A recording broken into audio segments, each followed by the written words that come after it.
Hello, everybody. This is Chris Baker, the host of the podcast Tell Me Your Story. And today's special guest to tell his story is Mr. Michael Williams.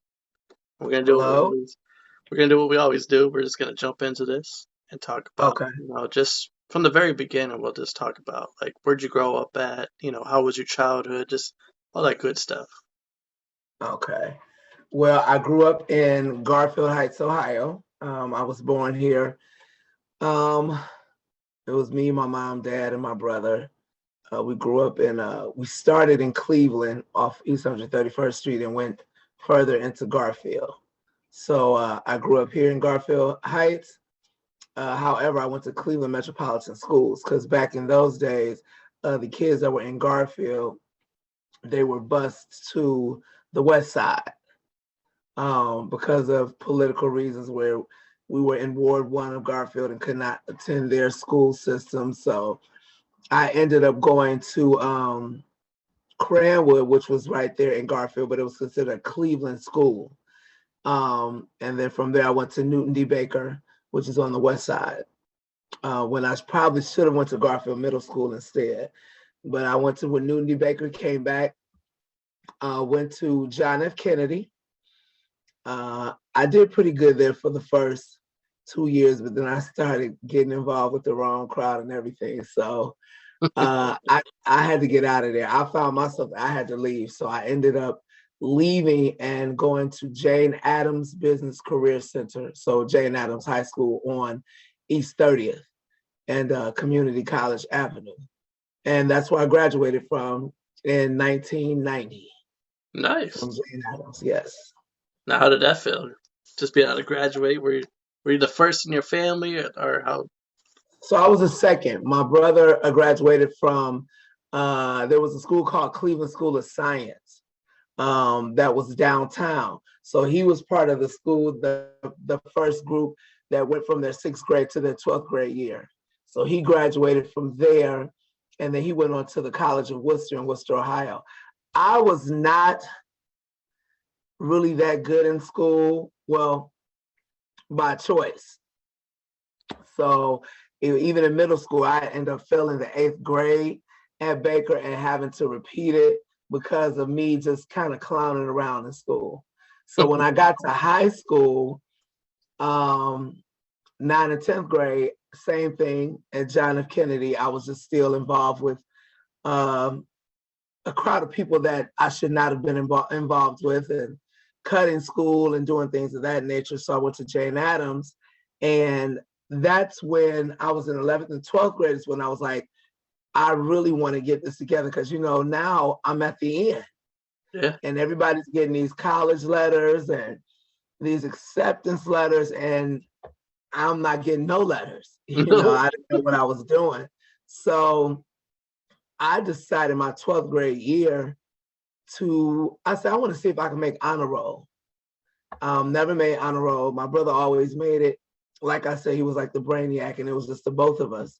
I was more talented, so I was a singer. So I was in school choirs and, getting solos and doing things like that. I could sing my way through to, make people happy or make people tolerate me.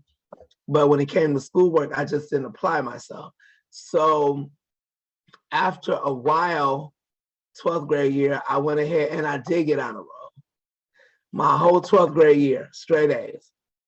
However, Chris, it was not enough to raise my GPA to something desirable. So I actually ended up graduating from Jane Addams with a 1.8. How does that feel? Well, once again, here we are again. I'm at graduation. We're all crying because we're going to miss each other, but I'm not enjoying where I'm going next. Yeah. And people at graduation and people at my church, because my dad we were heavily into church. My father was a minister. He wasn't a pastor yet. He did become a pastor, but he was just a minister at a church where he was just an associate minister. And so everybody knew my mother, everybody knew me because I was in the choir. And it was kind of heartbreaking and embarrassing because I didn't have any good things to tell people. I was just out of school, and I graduated at the bottom 15% of my class. I went to the counselor. You know how you have that last meeting before you move on. And she was like, well, Michael, look, be glad you're graduating. Be glad you're coming out. Go get you a job and you'll probably live across the street. And across the street from my school is the projects. Oh. And so she was just it was very hurtful. Yeah. And me being a kid, and I was 19 years old, I did go to prom. You know, prom was amazing, so I did go to prom. Me being a kid, I was really hurt by that, but it angered me. So on my way out her office, she has like all the college books lined up on this desk, like in alphabetical order, like a nice, beautiful setup. So me being a kid, you know, I just wanted to F up her setup. Yeah. So I just kind of screwed them all around, shook them all up, and then I just grabbed one and threw it in my book bag. Oh. And I was just doing it out of spite, you know. I was angry. And when I got home that night, you know, we would empty our book bags on our bed. And so I emptied my book bag, and there pops out this college brochure book. And I'm like, oh, wow, I forgot I had even taken the book. So, you know, you're in your bedroom watching TV. My mom's downstairs cooking. And my brother's already gone to college.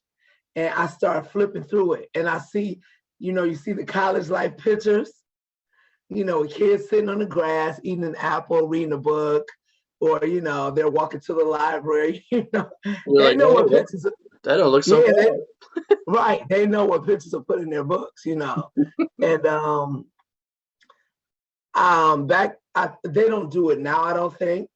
But in the back of the book, you know, it was an application to fill out for school. So I just started filling it out. Like, you know, just out of boredom, filling out the application. And then it gets to this section that says, why should we select you as a student? You know, you got to write a little essay. Wait, what college was this actually? This was Wright State University in Dayton, Ohio. Okay. Yeah. And I said, let me just go on and be honest and tell the truth. So like what I'm doing with you, I did all over that paper and I had to attach papers to it. And I just said, look, this is my life. I messed up. This is this and that. I don't have, you know, I want a future, but I don't have anywhere to go. But I promise, you know, if somebody give me a chance, you know, and just on and on and on. I just kept writing what I wanted to do. And my, you know, my endeavors of being better, being a better person, as well as a better student. And my dad, I believe, gave me the application fee. And I sent it off. And that was around. Oh, no, wait. How much was the fee then? Because I know, like, go ahead. Now, I think now, like, it's like $50. Like when I was in school, it was only 50. I think it was like $15. Yeah, I think it was like $15 or something. So I sent it off and went ahead through graduation. And people were like, what school you going to? And I'm like, I said, I'm going to Wright State, even though I know I did not hear from Wright State. Yeah. So when August came and everybody got their acceptance letters, I still did not hear from Wright State. September came, nothing. October, November, December, nothing. So I'm like, oh gosh, you know, I'm not going to school. They probably hated me. They see my 1.8. It's not going to work. It's not going to fly, whatever. In January of 91, we were pulling up from some function, and you know the mailboxes are attached to the house. I don't know what it's like now, but they was attached to the house, and I seen the emblem, the three little backwards, downward arrows, triangles, yeah, for Wright State, and hanging out the box. I'm like, oh my gosh, there's a letter from Wright State. So I'm like all over the car, like, oh my God, mom, dad, it's a letter, it's a letter, it's a letter. And we got out, I got the letter, and my father said, open. I'm like, no, I want to open it yet because I don't know what it's going to say because it was really thin. So we got in the house and I went upstairs, threw it on the bed, changed clothes, whatever. And I'm just looking at this letter, Chris, like, this is going to make or break me. Like, I don't know what's going to happen. So I opened the letter and it says, thank you for your application to become a student scholar at Wright State University.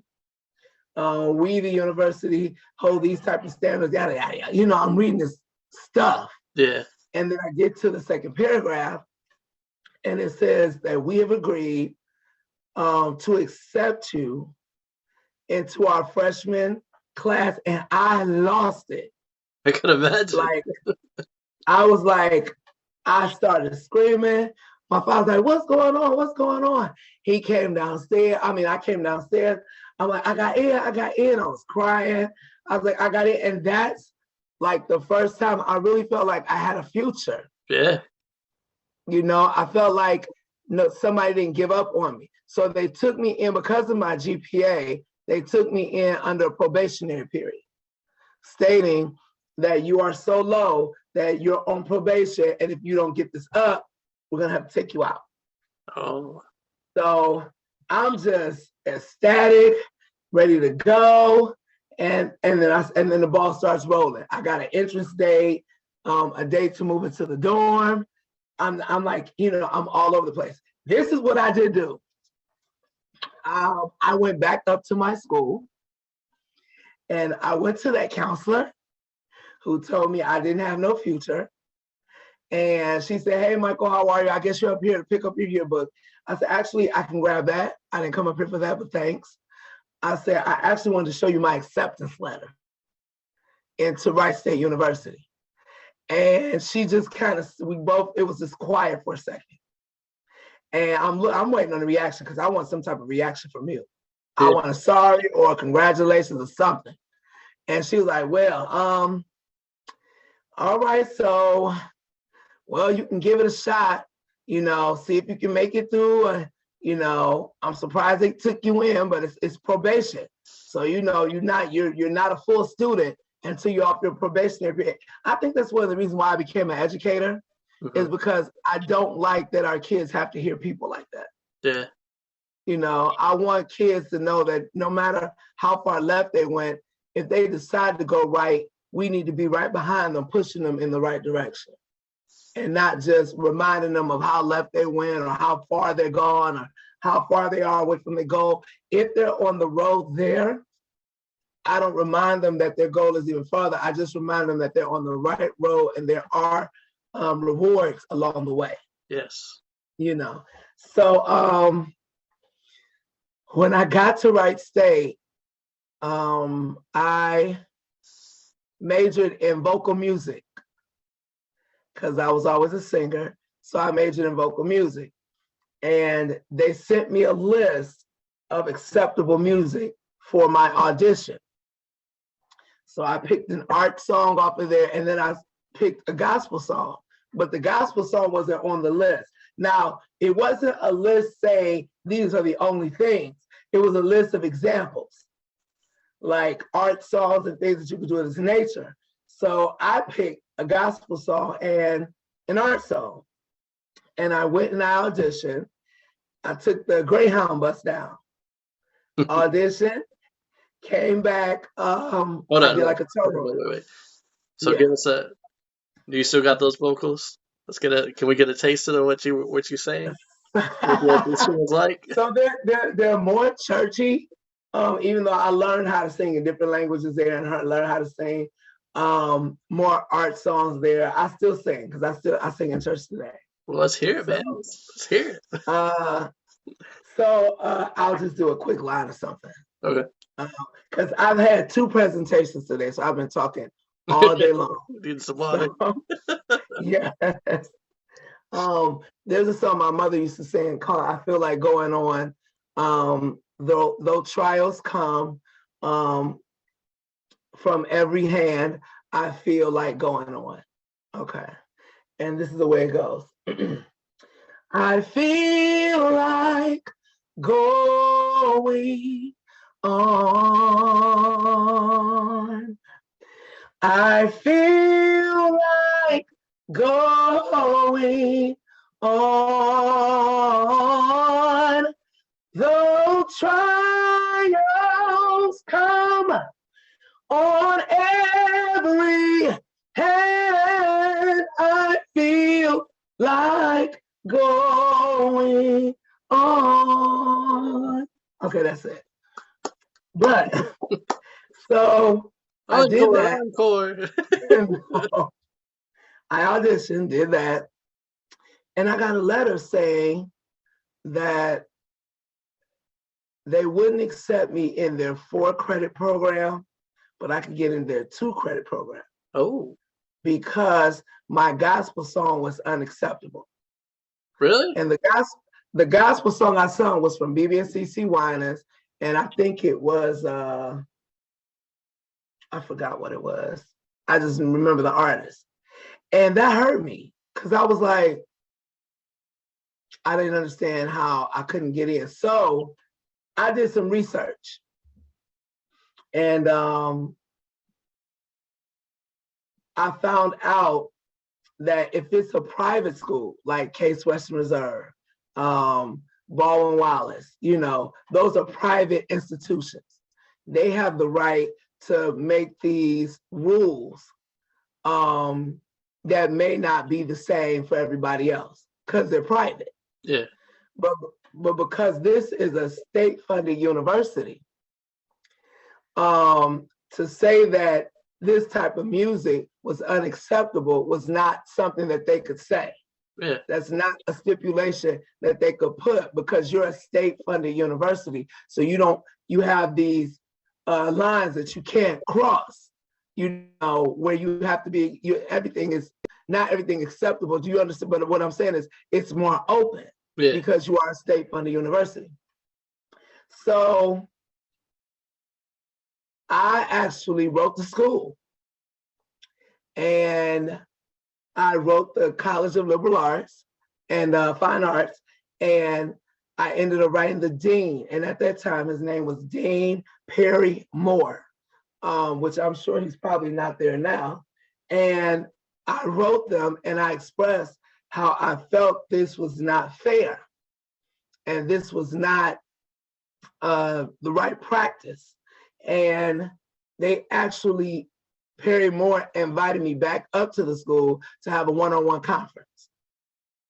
So I go up, go into his office, you know, big old leather chair, you know, the whole, you know, all the regalia, all of that. And I'm sitting there and I'm like, Mike, stand your ground, stand your ground, stand your ground. And he's talking to me about what the university is and what it supports and what it does. But yet I'm going to the facts. But you cannot this, you cannot this, you cannot allow this. Nowhere on the sheet does it say that gospel music, inspirational Christian music, religious music is not allowed. Because if you look at opera, and the most that I study, a lot of that is religious music. It comes from different type of church scenes and different types of chants. I mean, Gregorian chant is religion. So I was just really like, I just kept sticking to the facts. I understand what you're saying, sir. I understand what you mean. However, these are the facts. And my conversation will not stop here if this is not satisfied. And I'll continue to talk about it if I have to go to a higher authority. Because I was going to write the college president. I really didn't care. And I'm thinking, don't stir all this up, Mike, because, you know, they gave you a chance, whatever. Be happy they give, but I just felt like, no, I don't. If you're going to give me a chance, give me a chance. Yeah. You know, don't throw me any peanuts and you have cookies in your other hand, you know. So they asked me to re-audition. So I re-auditioned and they gave me 2 songs to sing, but one of them was not Christian, was not a gospel song. So I come back up on the bus again. Mind you, I'm spending all this money. So I come back up on the bus again I go into the audition, I do the art song, and then because I'm stubborn, I started singing the Christian song. And I know it kind of threw them, but they were at the point where if they would have denied me, it would have made everything look bad and bigger. Yeah. And so they ended up letting me in, and I was the only African American vocal music major in that school at the time. And at that time, how did that feel to you?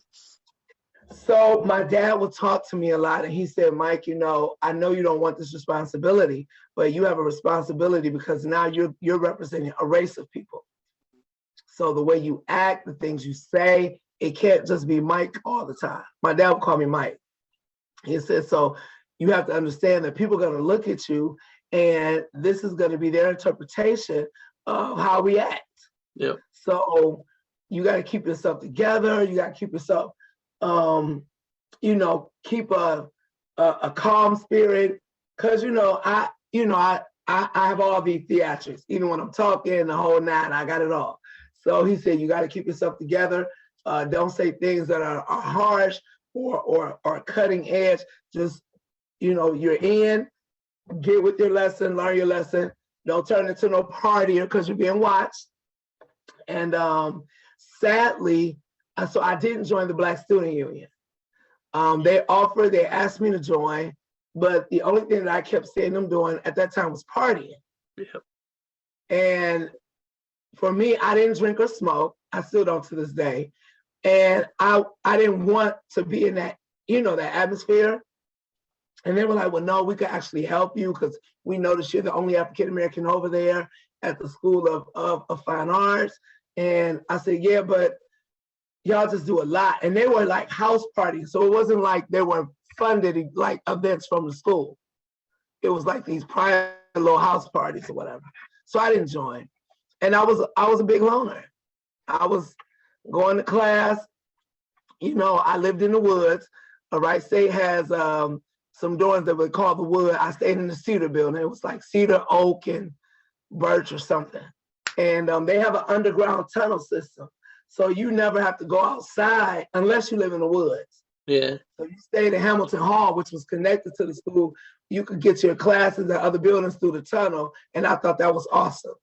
So you never had to go outside and in the tunnel, they had stores and, the radio station, and they had classrooms and all of that. Now I have a quick question for you before we go. Yes. So yes. What did this feel like a big step for you? Because like you said, you were a clown in school, like when you were in high school and you hung around the wrong crowd. So was this like you're seeing this as like, okay, I've been here before. I'm not going to do that again. I learned from my mistakes.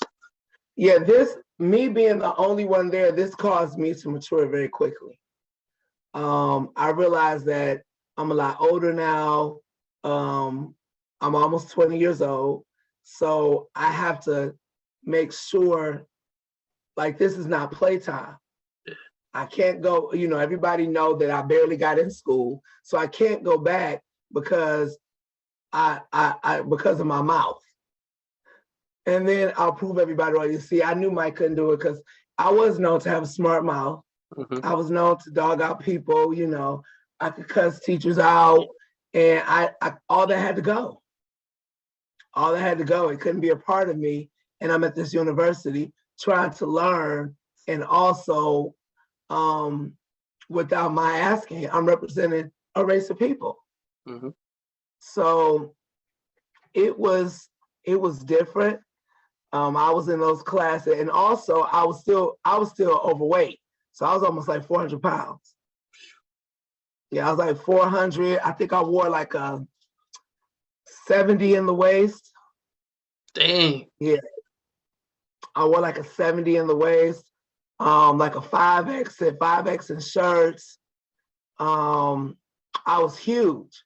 So I was still battling weight, and so it was, people making fun of me and things like that I had to deal with, on top of trying to represent, what I need to do while I'm there.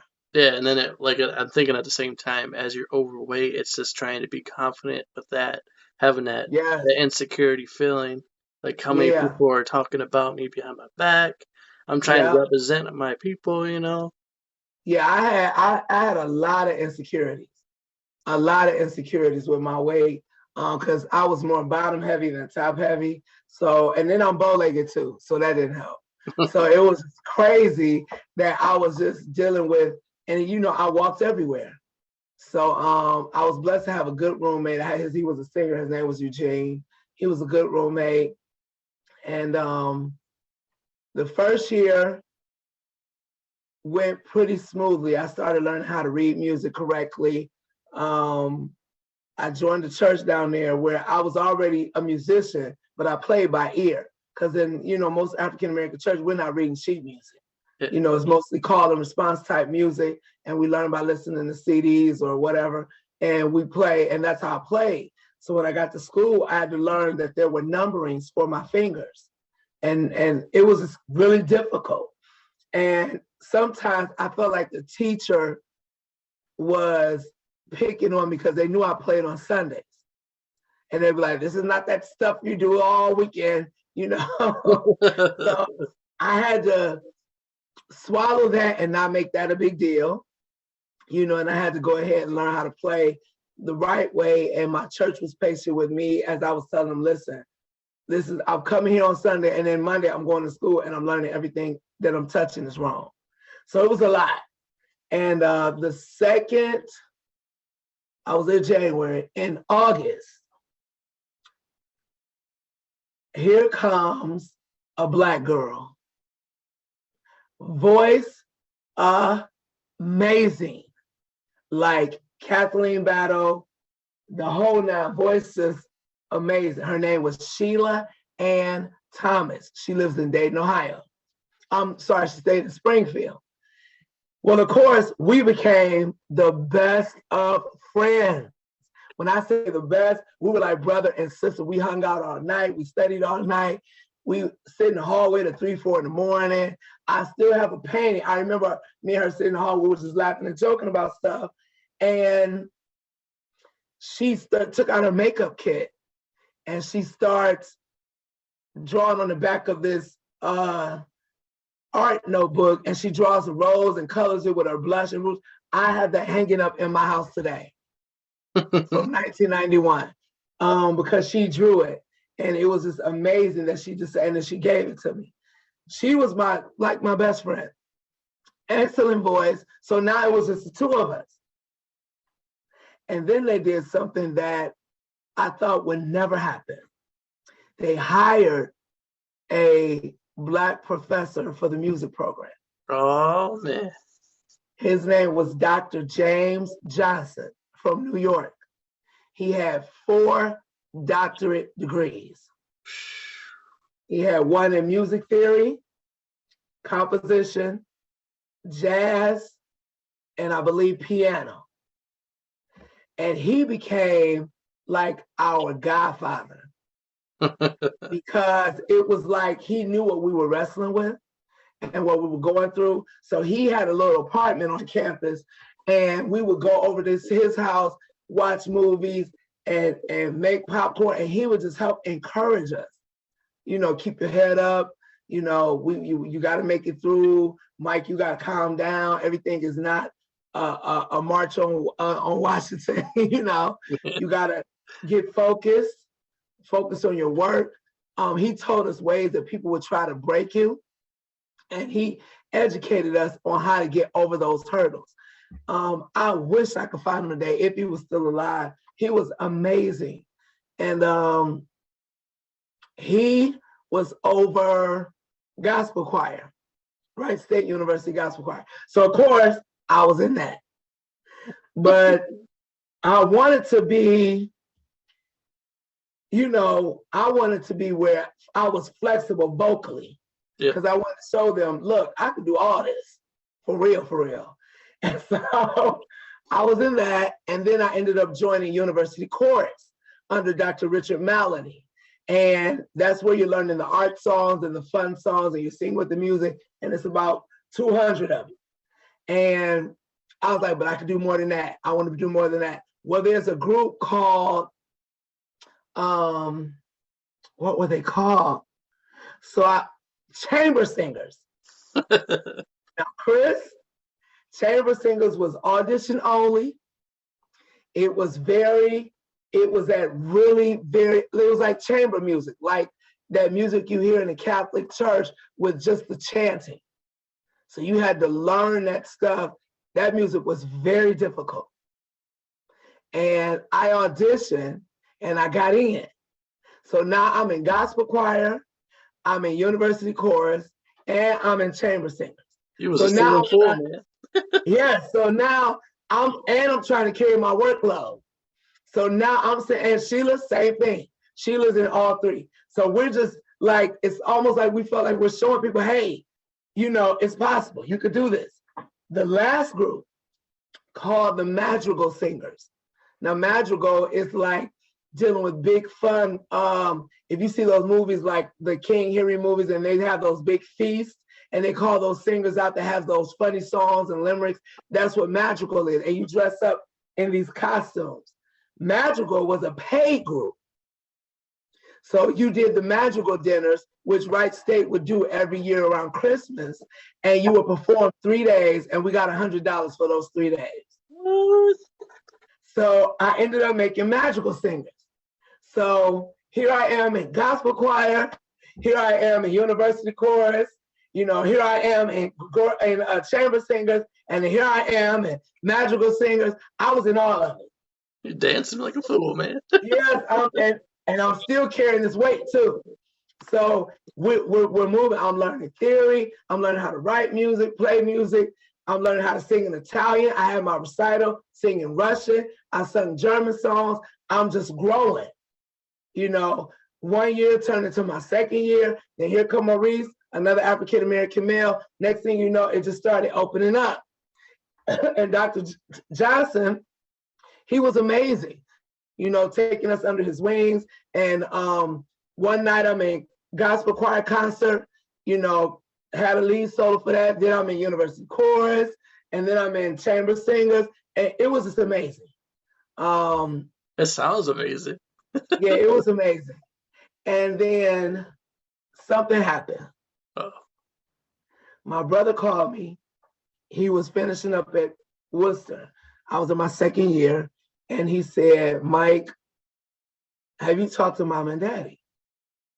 Now, at this time, I had lost my housing on campus because I applied too late for housing. So my parents ended up giving me an apartment near campus on North Cliff Avenue. I do remember it. And so I had my own apartment, and I would catch the 13. That's the bus that went to Wright State. I would catch that every day to school. Then the next time I came in for the next semester, I moved out of there, and I ended up moving in Dayton Towers, which is right downtown, right out the Oregon district. And the Oregon district is almost like the flats here in Cleveland.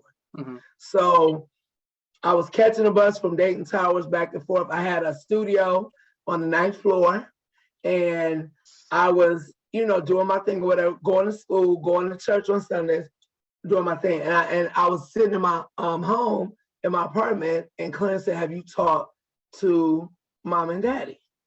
And I said, yeah, they doing good. They all right, you know. He said, no, Mike, they're not.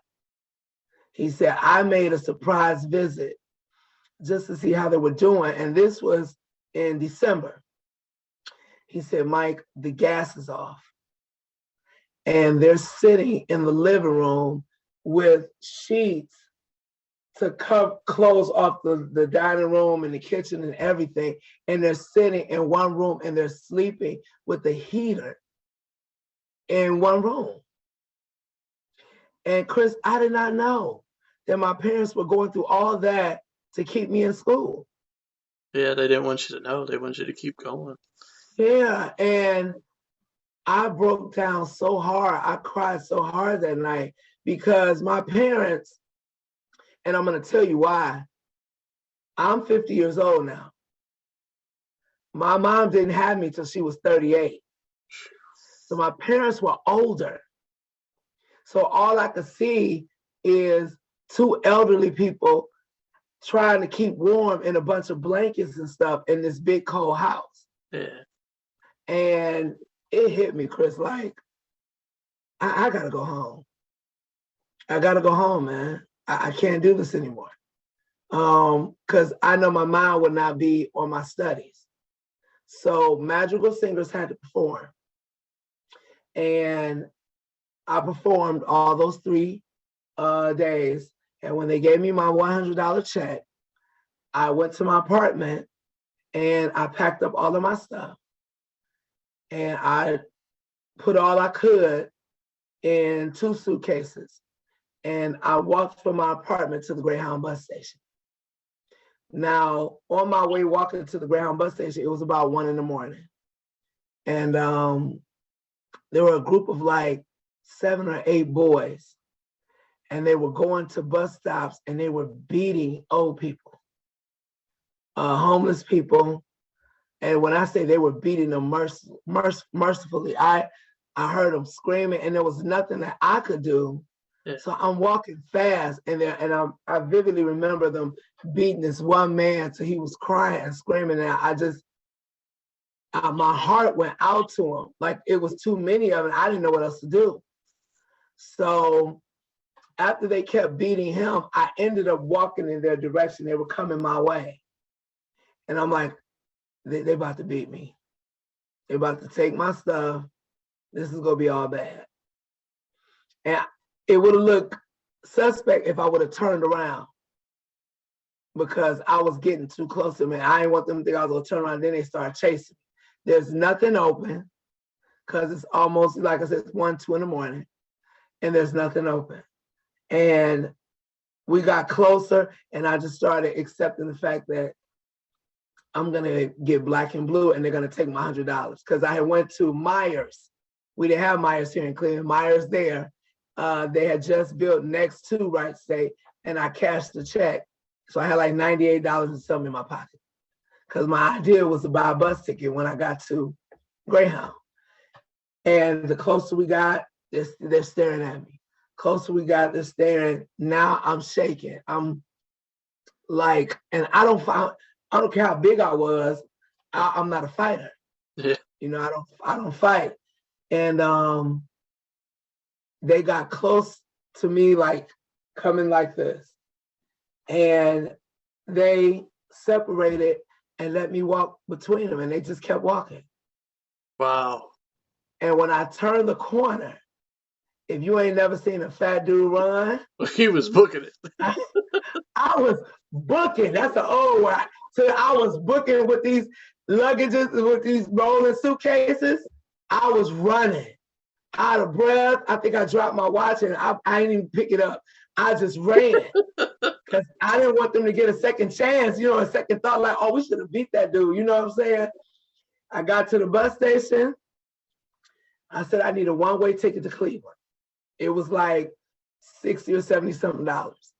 And I got on the bus and by the time I got to Cleveland, my mother worked at Metro Hospital. So I knew what department she worked in. She was a pharmacist tech. So she was there, you know, she fills the pill bottles and, you know, labels them. And, you know, she's in her own room with all these pill machines running. I just went straight to Metro. After I got off the Greyhound bus, I jumped on the 81 and the bus and I got off at Metro with my stuff. Went up to her department and when I was coming towards her door, she was coming out of her door, I guess to go to lunch, whatever, and we walked right into each other. Wow. And she just started screaming, happy and crying, and she was hugging me. And I was hugging her, and I thought it was like she was glad to see me or whatever. And she hugged, and we went and we sat down in the little waiting room next to her. And she said, "What are you doing home?" And I said, and God forgive me, I lied because I didn't want them to know that I knew. I said, "Mom, I don't want to do it no more." I said, I'm done. I'm burnt out. I don't want this. I'm finished with it. And she said, "I have to tell you something." Now, I thought she was going to tell me about the heat. She said, "Last night, I was laying next to your daddy. This is how my mama talked. She said, I was laying next to your daddy and I had a horrible dream.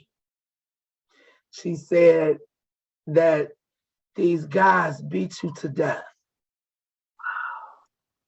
And my mouth was open. I said, what? She said, I don't know. She was about 6 or 7 guys. All I could see of them was stumping you and beating you, and you were screaming for your life.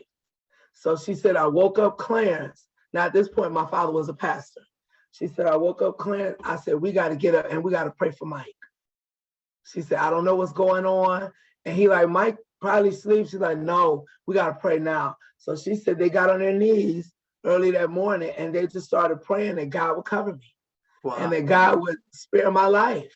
And that's why I know for me and my Christian walk, the power of prayer is real, because it's the same moment that I walk and I couldn't catch a breath to tell her. I said, Mom, I walked past like 7 dudes. They were beating everyone and they walked right past me. And I was just so grateful to know that my parents had prayed for me, you know, and were covering me, because anything could have happened, you know? Yeah, and so that was a blessing. So from there, and this probably will shock you more than anything, I didn't get to graduate. I didn't finish. No?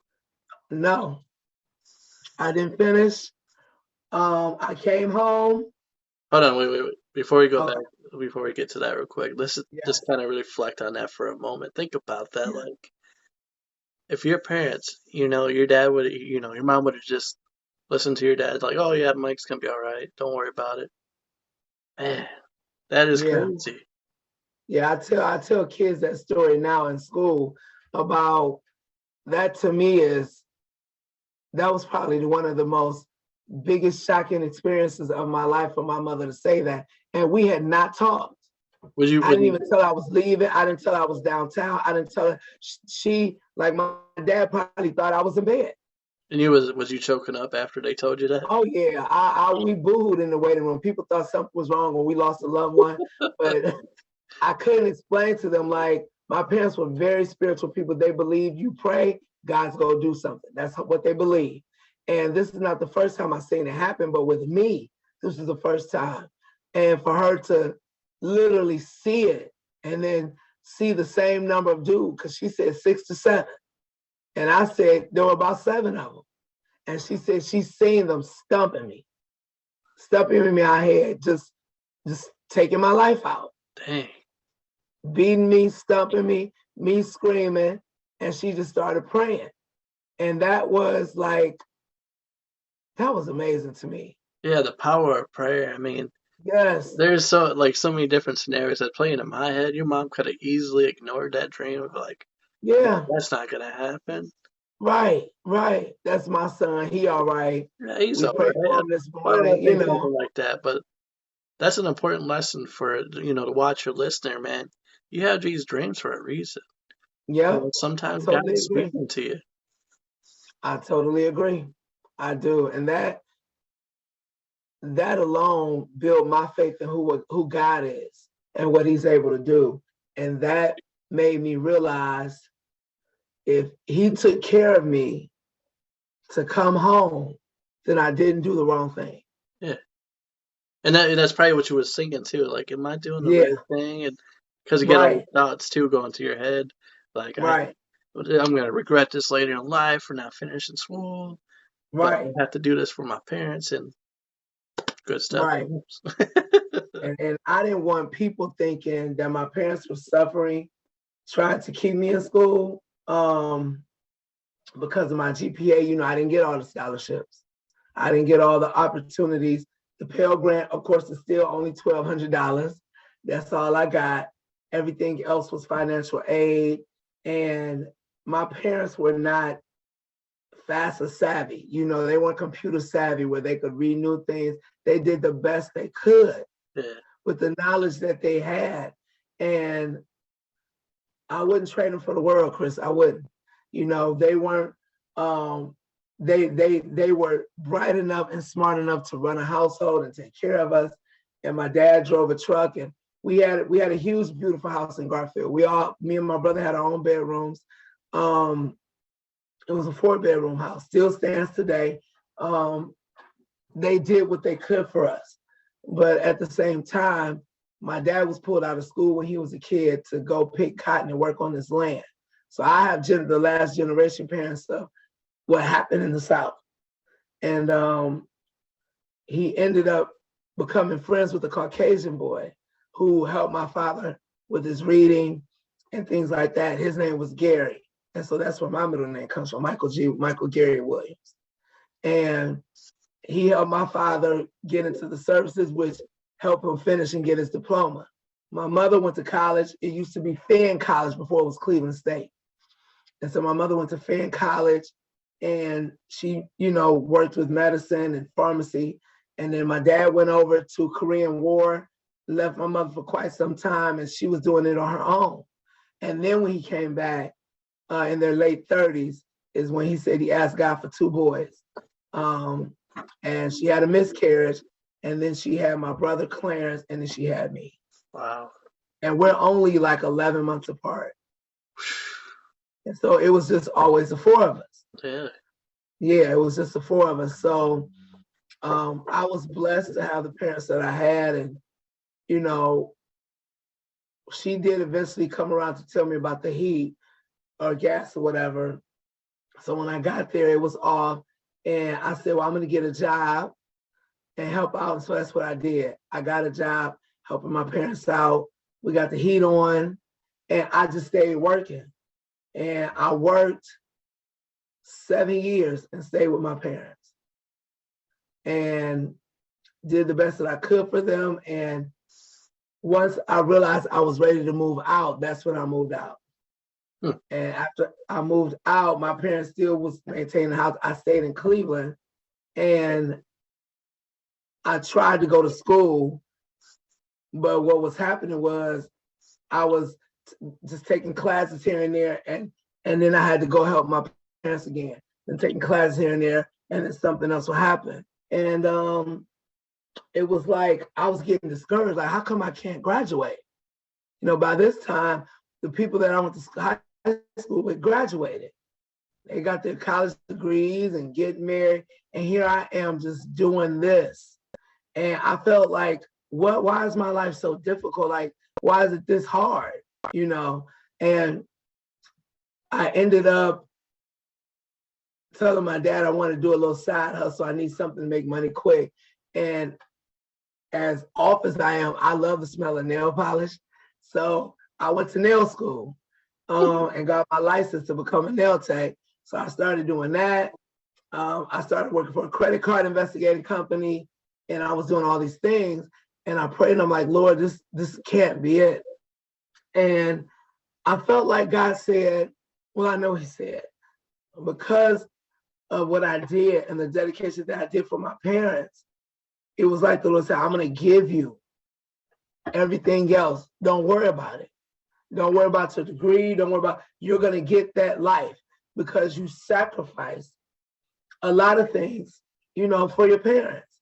And my brother, amazing person to this day, we never, well, Clarence, how come you ain't come help do that? We never did that. I told Clarence, finish, do what you do. I'm going to take care of mom and daddy. So it was something that we were able to agree with. And I thank God, because I know brothers and sisters who would have had drag outs. Like, I'm doing all this for mom and you. And it was never like that for us. Yeah. And from there, I was working as a credit card investigator for Bridgestone Firestone Tires on Eastland Road in Berea. I was catching 3 buses and a rapid to work. And, still fat, still over 400 pounds, all about 500 at this point. Dang. Wearing a 72, 74 in the waist. I'm like at a 6XL in shirts. And I'm riding these buses going to work. And a lady from my church, she said, Michael, I see you work with the youth department here in the church, you work with the kids, and I see kids love you. She said, I have a young man in my class who is horrible. He's an 8th grader. His name is Michael too. She said, can you just come sit in the classroom? Now, Chris, I wasn't trying to be no teacher. I said, sit in the classroom and do what, sweetie? I'll be the hit him in his mouth. I'm not the one. So she said, just sit and kind of, she was an older lady. She's still alive, Missionary Kendrick. And I said, okay, I'll sit in. So I sat in and I watched him, and everything she tell him to do, shut up talking to me. So this was getting to me, because this is an older lady, and boy, I don't even know you, but you pissing me off at this point. Yeah. And so he's like, shut up talking to me, and I want to move over there. He's just giving her pure hell for no reason. So in my wisdom, I said, I'm going to go work with the other kids. So I started working with them on their little assignment, and we were all enjoying each other. Well, little did I know, he was watching, and he kind of felt like, how come, you ain't having fun with me? So he kind of felt like a little outcast. So I know he kept getting closer and closer to our group. And then I turned and looked at him, and I was like, I was telling somebody to do something. I was like, Michael, actually, won't you do this? And he was like, okay. And I just kind of brought him into the group. Well, we worked so well that day that when I got ready to leave, he said, are you coming back tomorrow? She said he's never done that. And she's had many people in the classroom to help her. So she said, the fact that he even asked, was I coming back, was amazing to her. And then it hit me like I actually seen a kid change. Yeah. And so I said, I work a job 9 to 5. I said, but I promise you, I'll be back this week. It may not be tomorrow, but I'm coming back. So have a good day tomorrow. I'm gonna call Miss Kendra and check on you, make sure you're good. So I go back to this job, but this kid is on my mind, Chris. All I can think about is this kid. Now that's what I want to ask you real quick. Yes. Was it at this moment that you started beginning to feel like, maybe this is my calling, this is my gift? The fact that it was constantly on my mind and it felt comfortable. So it wasn't like a worry. It was like, I love that feeling of what just happened. Yeah. I carried this feeling all day. Even when I was trying to investigate credit cards, I was about to let people pass. I don't care what their credit was, because I was just in this mood, because I felt like I did something for somebody. And that's not how I felt at the credit card company. You know what I'm saying? Like what you're saying is, it was like God touched your heart, like, hey. Yes. Like I actually ministered. Peak. Yes. I actually ministered to somebody, and I felt good. I laid down and then I started praying for God, help him, help his mind, and now I've connected myself in my mind to him that it's almost like he was my own kid. So I'm calling how's Michael doing? Tell him I said, hey, tell him next time I come, I'm gonna bring him pizza, blah, blah, blah, blah, blah. And so she said from that day, she never had another problem. Wow. Not one problem out of him. His parents came up to school because they wanted to meet this Mr. Michael he kept talking about. Well, they said, well, he doesn't work here. He kind of volunteers, but I actually ended up meeting his parent. And they said, all he did was talk about me at work. Just talk, his mother. Just talk. I mean, at home.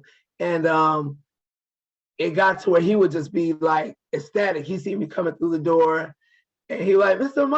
Mike. And I'm like, yes, I came to see you today. All that started making me feel like I like this. It is fun. I would love to come to work and feel that. You know what I'm saying? Yeah. And then to watch him light up, like my parents used to say, when we get Christmas gifts, I used to watch how my parents would sit on the couch and tears would run down their face and they would just smile. And I'm thinking, and we're happy. And I didn't know what they were doing when they would say, we get happy when we see you happy. Yeah. And until I have my own son here, and on Christmas, I just sat on the couch and I watched him open up because he wanted everything. He had to get straight A's, and he did. made high honor roll. And I watched his face light up as he got things that he didn't think he would ever get. And then I got that feeling like, okay, this is what mom and daddy was talking about. Yeah.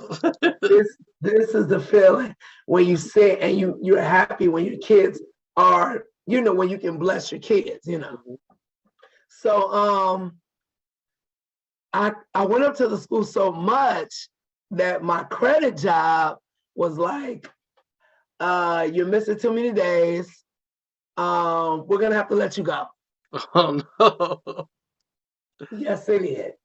So this angered my parents. They were very upset with me because I wasn't bringing any money in the house and I was spending time at that school because I was just volunteering. So when they found out that I lost my job, the school said, well, hey, we know you need another job, but we don't have any job openings. I said, but you know what? I love coming up here, so I'm gonna come up here, volunteer. They had a library because they took over an old school building. So I actually went down there and I put the whole library back together. Books were everywhere, shelves were knocked down. I went down there, I put the card catalogs together. I built their whole library back. Sweep, mop, cleaned it up, the whole nine. And so I was the fake librarian. So I would go there every day in the library. Kids would come down and I would read them stories. And my mother was like, what are you doing? You ain't making no money. You always at that school, da da da da. It was like when I got home, it was I heard it because I wasn't making no money. But me, I just love the feeling of what I was doing. Yeah. But I understood my parents as well. If I wasn't living in their house, I wouldn't be living nowhere. I need to make money. So eventually the music teacher quit. And the principal said, do you know anything about music? Come on. Yeah, come on now. Wake up, Trick. Yeah. So she said, well, do you have your degree? That, Chris, that's the worst question I hate hearing.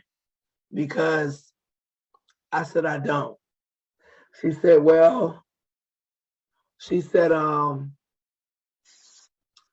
we can pay you, but we're only going to be able to pay you $9,000 a year.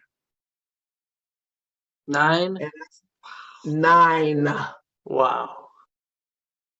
And that's because you didn't have a degree. I don't have no degree, no certification, no teacher's license, no nothing.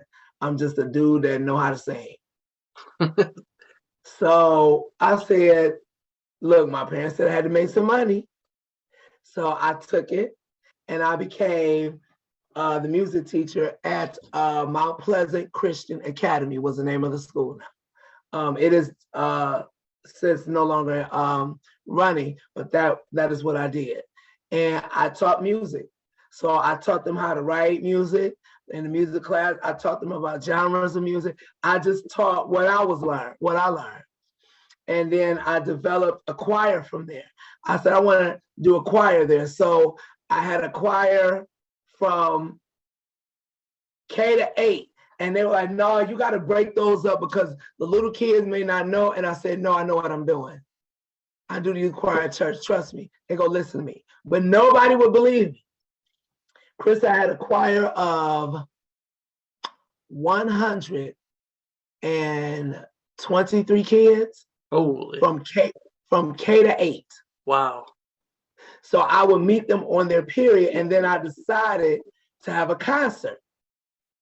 And I told them, I said, white top, black bottom. We had like 4 or 5 songs, and then I knew professional people. So I made this flyer. I had this professional singer, Linda Williams. She's amazing. She sung for Bishop Jakes, but she lived in Cleveland, and her son, Johnny, went to the school, and he was a little drummer. So that was my drummer. And then I had friends that play. So I had musicians, and it was in Mount Pleasant. So it was in a church school. So we used a gym. And I threatened them little kids from K-3. I said, you are going to walk in there, you go sing, and then when y'all sit down in the little risers, because they were able to sit as well. I said, there's no picking your feet, picking your hair. I went toe to toe. And I was very direct. Because even when we're in rehearsal, I would holler, Mariah, stop touching yourself. I'm not gonna tell you again, or you can go home. And that was enough where they're like, and you have people say, oh, you're not gonna be able to control all them kids. Chris, that night was absolutely amazing. Those kids sung their heart out. They sounded awesome. Linda Williams came up there and blew the house down. It was like just a big old church night. It was amazing. And that also locks me in because they were like, okay, I don't care what he don't have, we keeping him. Yeah. And so I was there for about, I think from 1995 to 97, I believe. And we were rolling, we were doing our thing. And just for a moment. Yes. So there's God once again in the picture saying, hey, yes. He's pulling the curtain more out. He's like, hey, yes. Here we go. Yes. So now I'm feeling like a professional. I'm like, okay, I have a job. I'm a music teacher. And then my parents started saying, okay, Mike is a music teacher and da-da-da-da-da, because they came to the concert and they were blown away. And then that's when my mother realized the love that I had for kids. And so there were certain kids there that would come to church with me on Sundays and that I just got close to. And one kid in particular, Jeremy, he became like a son to me. So he would come to our little family functions and I'll go to his, and he was like a son to me. And he would go out of town with us. It was just amazing just to have that relationship with these kids. And most of them did not have, father figures. Yeah. And so it was awesome to feel like I could fill a lot of those roles and voice for them. And but unfortunately, that school went through a major shift and change in leadership. It was really bad to the point where the kids walked out the building and had a protest and the whole nine. And so all of us that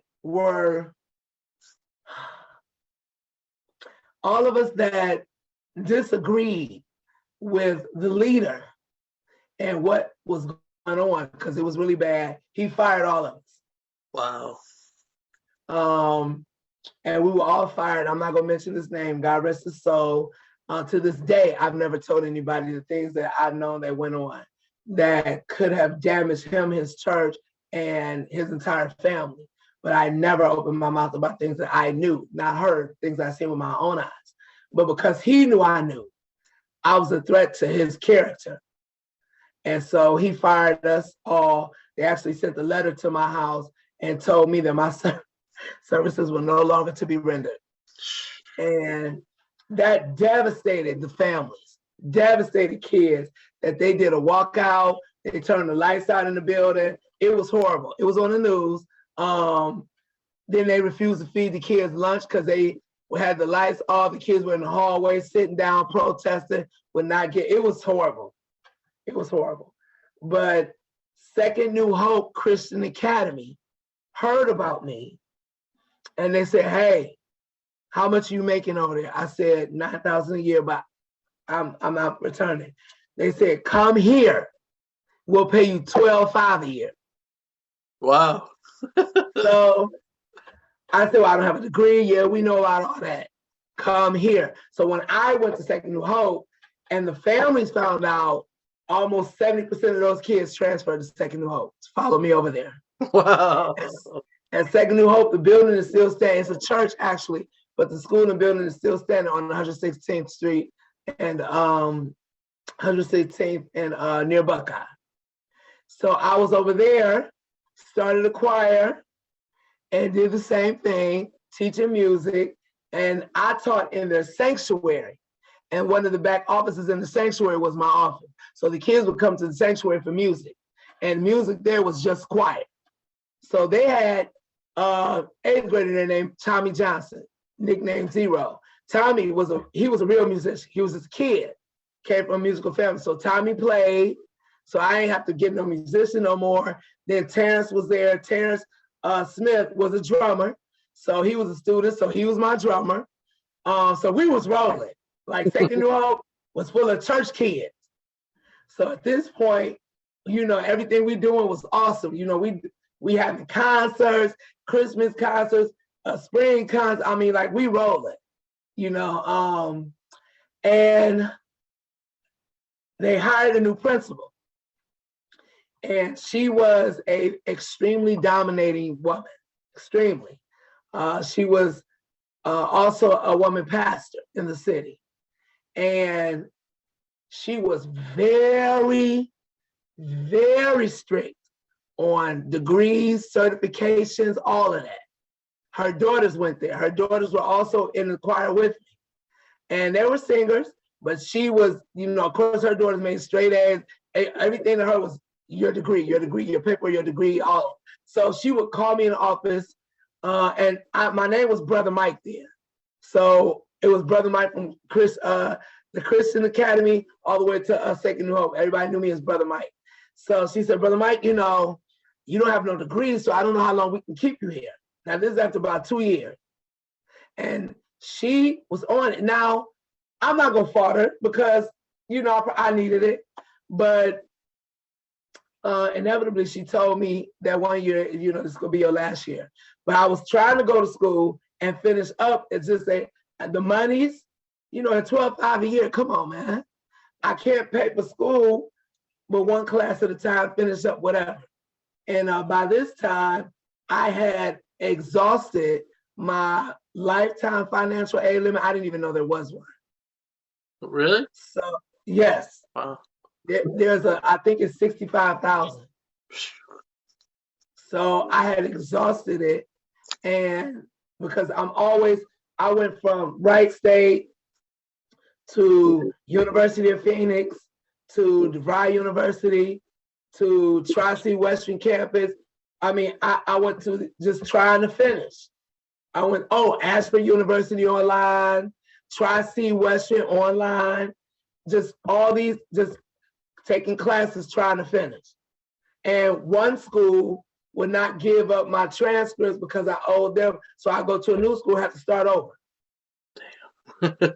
And then if I owed them something, like Wright State, I think I owed them like $3,000 or so. They never gave, to this day, they never gave up those transcripts because I didn't give them that free. So I ended up having to start over when I went to University of Phoenix. Then something happened with University of Phoenix because they went through a major change. And so they refused to give me my stuff to go to DeVry University. So I went to DeVry, I had to start over again. So it was just like, I was just never finishing. And I'll say 60% of that is I'll put on me because I should have had better, well, I ain't had no money. So I didn't even know how I was gonna pay for that, you know? But I should have just, I don't know, I wish I would have, if we would have had the programs and scholarships that our kids have now, I could have got through this. Because right now, what our students have and what I do in school, they have so many programs and openings and opportunities and places to get scholarships and money regardless of your grade, you know, that, you know, wasn't afforded to me then. But nevertheless, I was fired from Sacred New Hope. And that's when I became a nail tech in '97. Graduated from there, started doing nails in a salon. And it was then that I moved out. So, well, not while I was doing nails. What happened was in October 24th, 1999, I applied 2 weeks before that for a position with Cleveland Metropolitan School District as a paraprofessional. Now, paraprofessionals don't need degrees. So it's like almost like an instructional assistant, like not really a teacher's aide, but we help those classes with instructing other students, like a glorified tutor. So you do assist the teachers with preparing the classroom, grading work, things of that nature. So that's what I got that job. That was consistent. I started at 22 or 23,000 years. So you know me, I'm like, yeah, that's a big step up. Yeah. So by then I was able to move out, and I moved to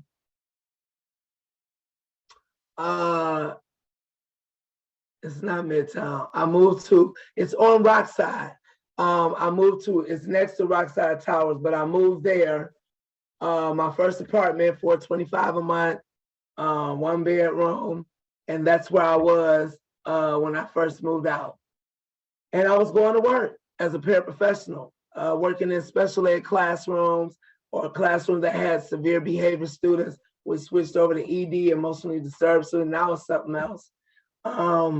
And I did that for about, from 99 till about 2000 and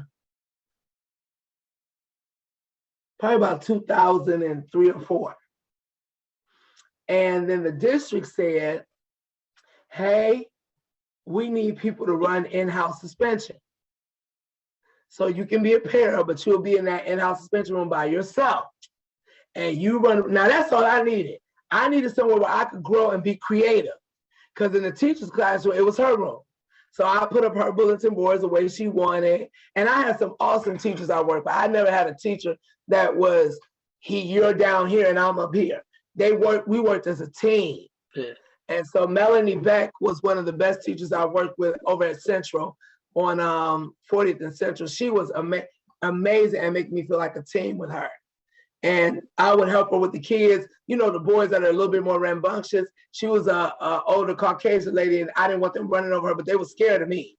So I would take them with me, like, no, you come with me, because you're not gonna run over her, or I'm gonna run over you. You know. So I started. She was good at just making me feel like I belong or like I was a real person. Because that job description, there are people that treat parents like they're teachers' aides and treat them like they're down here. And I watched that. And it was so bad that I ended up joining the Cleveland Teachers Union as a paraprofessional representative for parents, because I wanted to fight for those people that, first of all, you got to teach people how to treat you. I don't care how much they make. Disrespect does not go with any of that. I don't care what their title is. I don't care what their pay is. You do not have to tolerate being disrespected. And you got to speak up about it and don't feel like you lose your job. So yes, I became the politician. You know, I was going to schools, talking to other parents. No, you tell the principal you cannot stay after clock time. You're not getting paid. Just like the teachers go home, you go home. Now, if there's a problem with it, you write a grievance, and I'll help you with it at the union office. So I became really heavily involved with the union. And when they got ready to do the alternative to suspension program, I said, I want to do it. Now, they said, if you do it, you will lose your classification years, but you won't lose your district years. So I said, okay, well, as long as I got my district years, I don't care. I wanted to be in my own room to do my own thing with kids and not feel like I had to answer to the teacher. So I accepted that position. My pay went up to like $28,000. Hey. So I'm like, coming from $9,000 with no degree, that's doing pretty good. Step it up in the world. Yeah. So I ran that program. I did my in-house suspension a little different. I would talk to the kids. They would come in, I hate that bitch, I hate that. So I'd be like, okay, I got you. And normally we give them a writing assignment, tell them to be quiet and keep it bone dry, quiet in there. But I started going there and said, what's going on? She came on every time I said, well, how was it waking up in the morning? Cool? No, everything went wrong. And then I started realizing some of these kids, they were already mad when they got here. Yep. So it really wasn't the teacher. She was just the last straw. So I want to work on the kids to teach them how to de-escalate before they come into school. If she's upset with you because you don't have a pencil, it's because our expectations are that you have your supplies. But don't take it personal. You're already angry because you got into it with your mother about something else. So we started educating our kids in social emotional learning. I started having little group meetings. I started talking about how we love ourselves, self-awareness.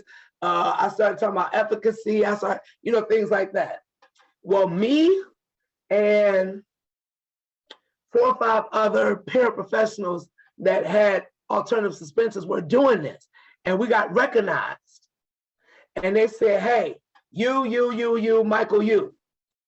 we want you, this was in 2007, we want you to come downtown through the summer, we'll pay your parking, and we'll get pizza for lunch. But there's no pay. But we want to write a program for the district that helps our kids when they do have this issue, and it's going to be called the Planning Center. So when they go in, we want the Planning Center to be able to help these kids through any social emotional issues they have, de-escalating, mediation, anti-bullying. And we're like, yes. So we were down there with board members, union leaders, 2 principals. It's like probably about 8 or 9 of us at this table every day, going through what this Planning Center looks like. What does it do for kids?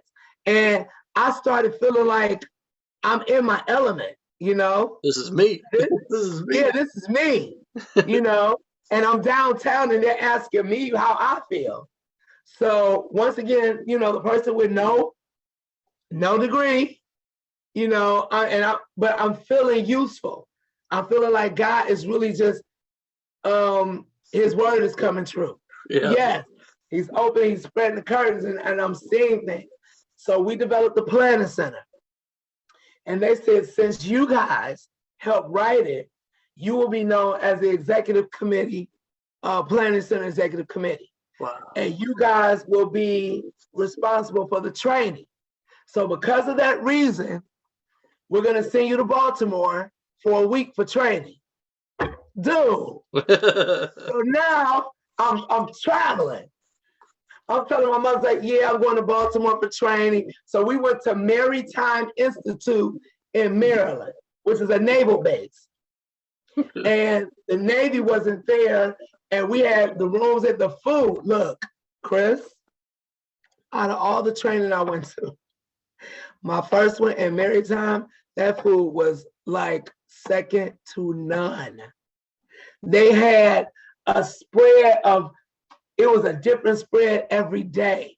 And the training was amazing.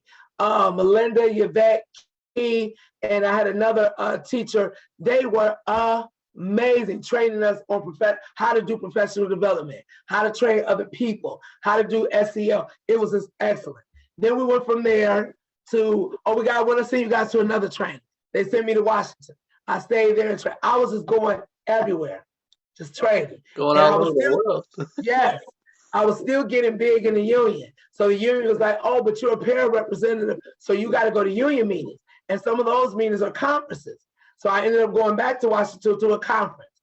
Then, first time ever, the conference was in Vegas. I always wanted to go to Vegas. So we went to Vegas. I stayed at the Flamingo. I was just like a kid in the candy store. Like, I can't believe all this is happening. And I'm in this training in Vegas. I'm enjoying Vegas. Then once Vegas was over, they said, now the work that you guys are doing with the planning centers. So every school in Cleveland now does not have in-house suspension. They all have planning centers. But to know that I helped write that program feels so good that even when people try to come, you can't combat with me because I'm a program writer. My name is on the program, Michael G. Williams, Planning Center Executive Committee founder. So that's gonna always stand. Yeah. And they were like, you guys are doing so well that there's a conference in San Diego. They want to know what it is that you're doing and what is this planning center thing. And out of all the planning centers, they call them PCIAs. So those are the paraprofessionals that house a planning center instructional assistant. Out of all, by this time we're making 35 a year. Woo. So out of all of them, they picked me to go with the CTU exec team to San Diego. So it was me, the planning center is up under this division and the school district called Humanware. The Humanware leaders and a Cleveland Teachers Union executive leader. So I was at least on the totem pole. And I'm traveling with these execs, and we go to San Diego. Mind you, I can't even tell you how I felt. Like, I'm like, God, you are so amazing. Like, now, I went to San Diego, and the conference was full of school superintendents, city officials, area superintendents, principals, and they had us on this stage sitting at this long table. And I go up, and they're all talking to my coworkers, to my count, and and I'm sitting there like this, and I'm thinking to myself, is this real? Everybody up here has 2 or 3 degrees. And I'm sitting here, I'm suited and booted because I'm gonna look the part regardless. And I'm sitting here like, I'm just in awe. Like, God just is like, my father always quote the scripture that God will put you in places with great men. Like, you would just be, and I just couldn't believe it. And then the guy that's over it, he said, we want to hear from Michael.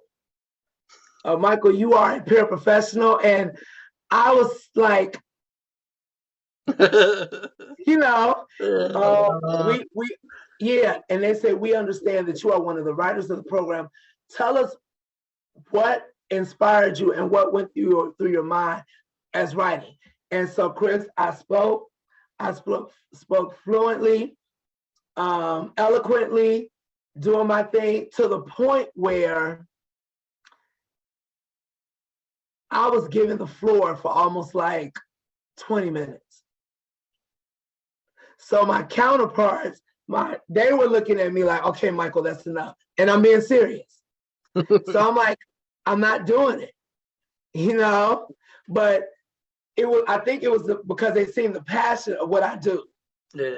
And I was telling them things like that. So when it came time for question and answer, God is my witness. Almost every question was for me. One guy stood up and he said, I know you're a paraprofessional. He said, I'm not trying to be funny. He said, it's just, I work with pairs in our district and the levels are different. How do I get pairs like you to where you are? And so I said, well, the first thing is the respect level can't be different. So everybody needs to be respected. So go back and ask yourself, am I giving them the same respect that I give everyone else? Wow. Yeah.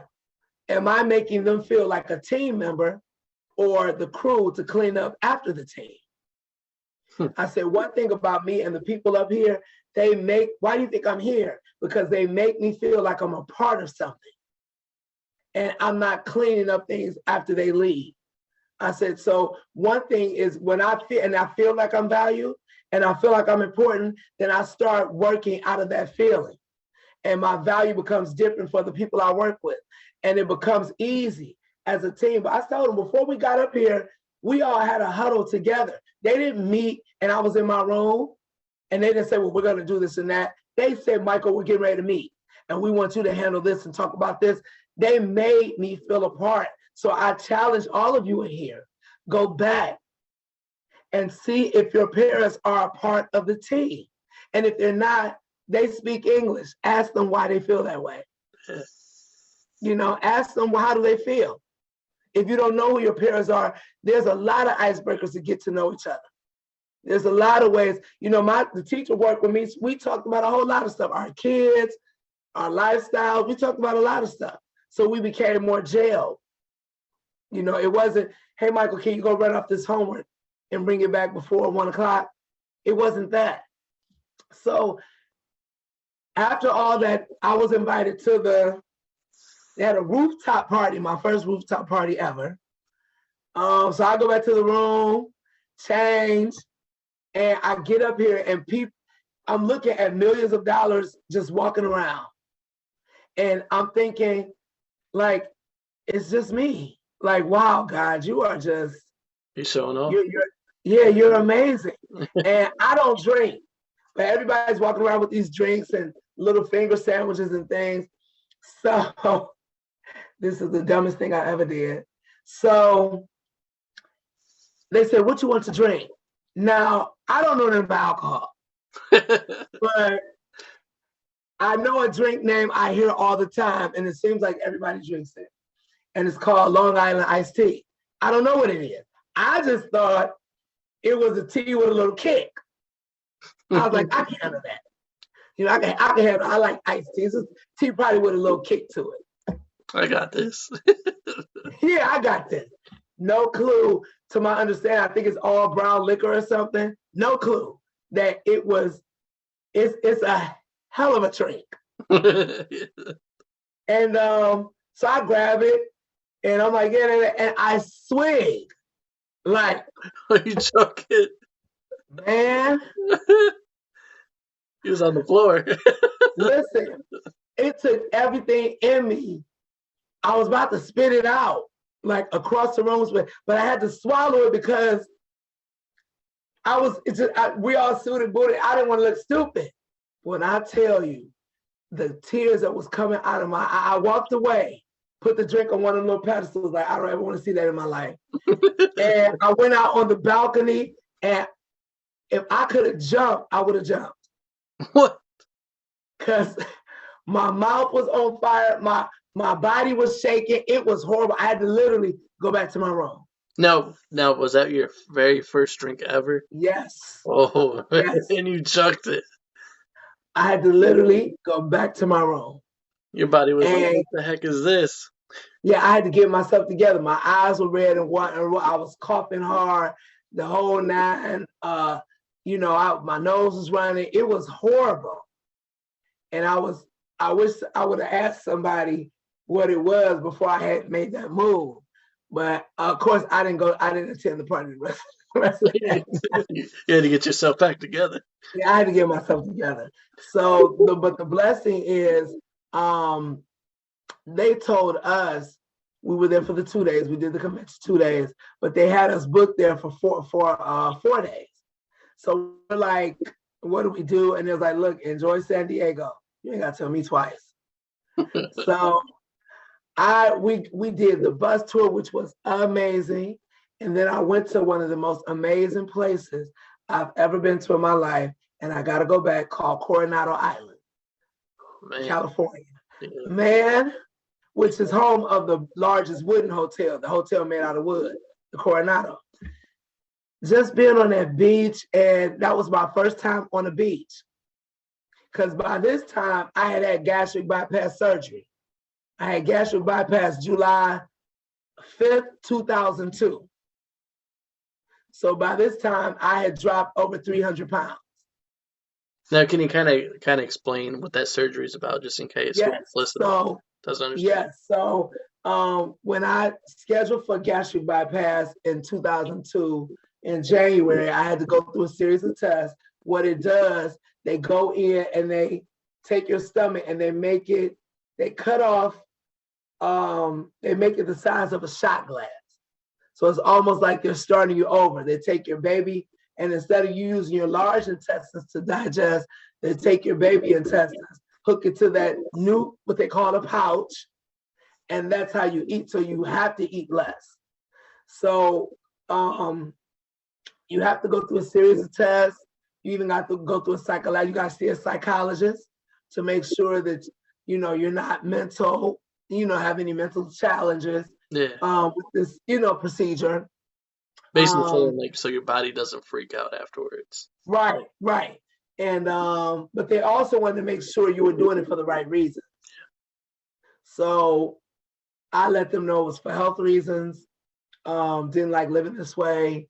The size, by this time I had got up to a size 78. And I was wearing an 8X in shirts. So that's 8X's and then the L. You were, that's way 500, definitely. Yeah, that's 525 pounds. And I was still mobile, but everything was swollen. My legs were swollen. I was retaining water. I had edema really bad. It was I couldn't tie my own shoes. My dad used to come over and tie my shoes for me. And leaving where I could slip my foot in. He would come to my apartment and put cinder blocks, them big bricks looking thing with two big holes, put them under my bed to keep my bed up because I would break through everything. I had sleep apnea really bad, so I ended up having to sleep with a CPAP machine. And because you would stop breathing that night. Yes, I would stop breathing, and I had to go through a sleep study and found out because I kept waking up with mad headaches. Yeah. And it says because you stop breathing when you sleep. And they watched me watch some of the video, and it's like I would fight to breathe while I'm sleeping, and which is why I would wake up tired and with these headaches and feel like my head was going to explode. Like I thought I was having an aneurysm. They were that bad. So I slept with the CPAP machine, went in that morning. It's called Barracks Clinic now, but when I went in, it was called Bariatric Treatment Center in Grove City, Ohio. This place was built for big people. Like the waiting room had bigger chairs and bigger doors and bigger wheelchairs. It just looked like fat land. Everything was good for fat people, It's funny because I walked in and all I could do was laugh. Like, this is just too funny. And my pastor at the time was with us. Me, my pastor, his wife, my mom and dad, and my brother. And we prayed, and I went into surgery. And I remember going in, and I remember her talking to me. And I remember waking up. And when I woke up, I lifted the cover up and I seen the bandage. Like it was that quick. So like I thought surgery was what I see on TV. Where hours and you're gonna be out for days. Yeah, and I'm thinking, but the time they put you out and you wake up is like this. And I was like, I didn't even know I had it. It was like, okay, Mr. Williams, we're all done. You did really well. But while he was in there, he said I had 2 bad hernias. Oh. So he repaired my hernias as well. And he said my stomach over the years was so large because I had ate so much. He said my stomach was the size of 5 open hands. And he said, and I'm going to tell you, he's telling the truth because I could eat a 20-piece and 2 Big Macs in one sitting. Now, my question for you was, yes. The reason you got so big, was it like a comfort food or? That was my drug. Yeah. That was some people drink. Yeah, some people drink. Some people smoke. Some people have sex addictions. I came out the church. So the church, you eat with everything. People born, you eat. People die, you eat. People get married, you eat. Everything is celebrated with food in our culture, which is not good all the time, but nobody ever told you don't have another piece of chicken, and I'm the pastor's kid, so there was always food at our house. Mm-hmm. People bring food and everybody take care of the pastor. So and then my parents owned a restaurant. My mother was an awesome cook. Dude, food was not the issue. we had food. My mother would work and she would come home and cook dinner, and she's the last of that breed. And we had dessert. So she would come home from work, fried chicken, macaroni and cheese, greens, cornbread, and apple pie. That was dinner. So your job, your job was lower. Yeah, kids are eating noodles and McDonald's. No, we got McDonald's for a treat here and there. But every day, next day, roast beef, mashed potatoes, corn muffin, sherbet for dessert. Next day, meatloaf, rice, cabbage, cornbread, peach cobbler. Like this was a basic. I thought all the kids ate like this. It was a Thanksgiving day. Yeah, I'm coming to school and they like, we had pizza. Like, pizza ain't dinner. My mom throws it in the kitchen, fellas. Right, and so this is how we ate all the time. And if you were on your fourth piece of chicken, no, your parents never said get up from the table, stop eating. They were just glad you were eating. Yeah. And we would eat. And on a Saturday, oh my gosh, Saturday morning's breakfast with Big Chuck and Little John coming on, and Saturday cartoons and Kung Fu cartoons, bacon, eggs, sausage, grits, hash brown, English muffins, fried chicken. Goodness. Saturday wasn't no joke. No, it was not a joke. Now, is it bad when you said Big Chuck and Little John? I heard the laugh. Huh? Is it bad when I could hear the laugh playing? Yes, that was my show. You know, and Houlihan and Goulardi and Elvira, those are my shows. You know, so I grew up that way, and I just always ate. And that was a drug for me. When I get discouraged, depressed, you know, I go grab a sandwich, go grab some chicken. Think about it. I would just eat. And after that surgery, when we were in recovery, I stayed 3 days. But the day of surgery, they walk you because you could get blood clots. So I got up, felt like my whole inside just fell to the floor. Plus, I had a catheter up my you-know-where, which they never even told me that part. So I'm like trying to use it, and I'm pulling like, what? And they said, stop. I did not know stuff like that. They never, ever discussed that. You had that up there, and you had no idea. Yeah, and I'm like, I could have still used it, you know. It wasn't broke to my knowledge, you know. So the day, dude, when I had to leave and they had to take it out, oh my God. Oh, I I can was only imagine. She said, let's talk about a story. And I felt her gratitude. And she said, tell me about that. So I started talking, and she just, oh my gosh. I said, Lord, never have me, please don't ever put me in this position again. Please. That was the worst feeling ever. I just couldn't believe that all that could have happened. You was streaming, huh? Yes. So I went home, stayed with my parents. I didn't go back to my house, my apartment. I stayed with my parents. They took care of me because I couldn't do a lot. Still stitched up. And for the first 2 weeks, you're on clear liquids, so just broths. Drinking water all the time, but you had to drink, I had to drink protein shakes because I had a protein deficiency. And then from there, you go to full liquids, so you could do some thicker soups, things like that. Then 2 weeks after that, which should be on your 6th week, you go to soft foods, mashed potatoes, things of that nature. And then 2 weeks after that, you're back to regular food. But you're only eating small portions. So when I first started eating broth, I did like 2 tablespoons and I was full. And I was like, oh, this cannot be right. I can't live like this. But I was full. And then you get to learn, because your stomach will stretch over time. But you get to learn some discipline. I never went to any groups. I never went to any therapy, never went to any group meetings.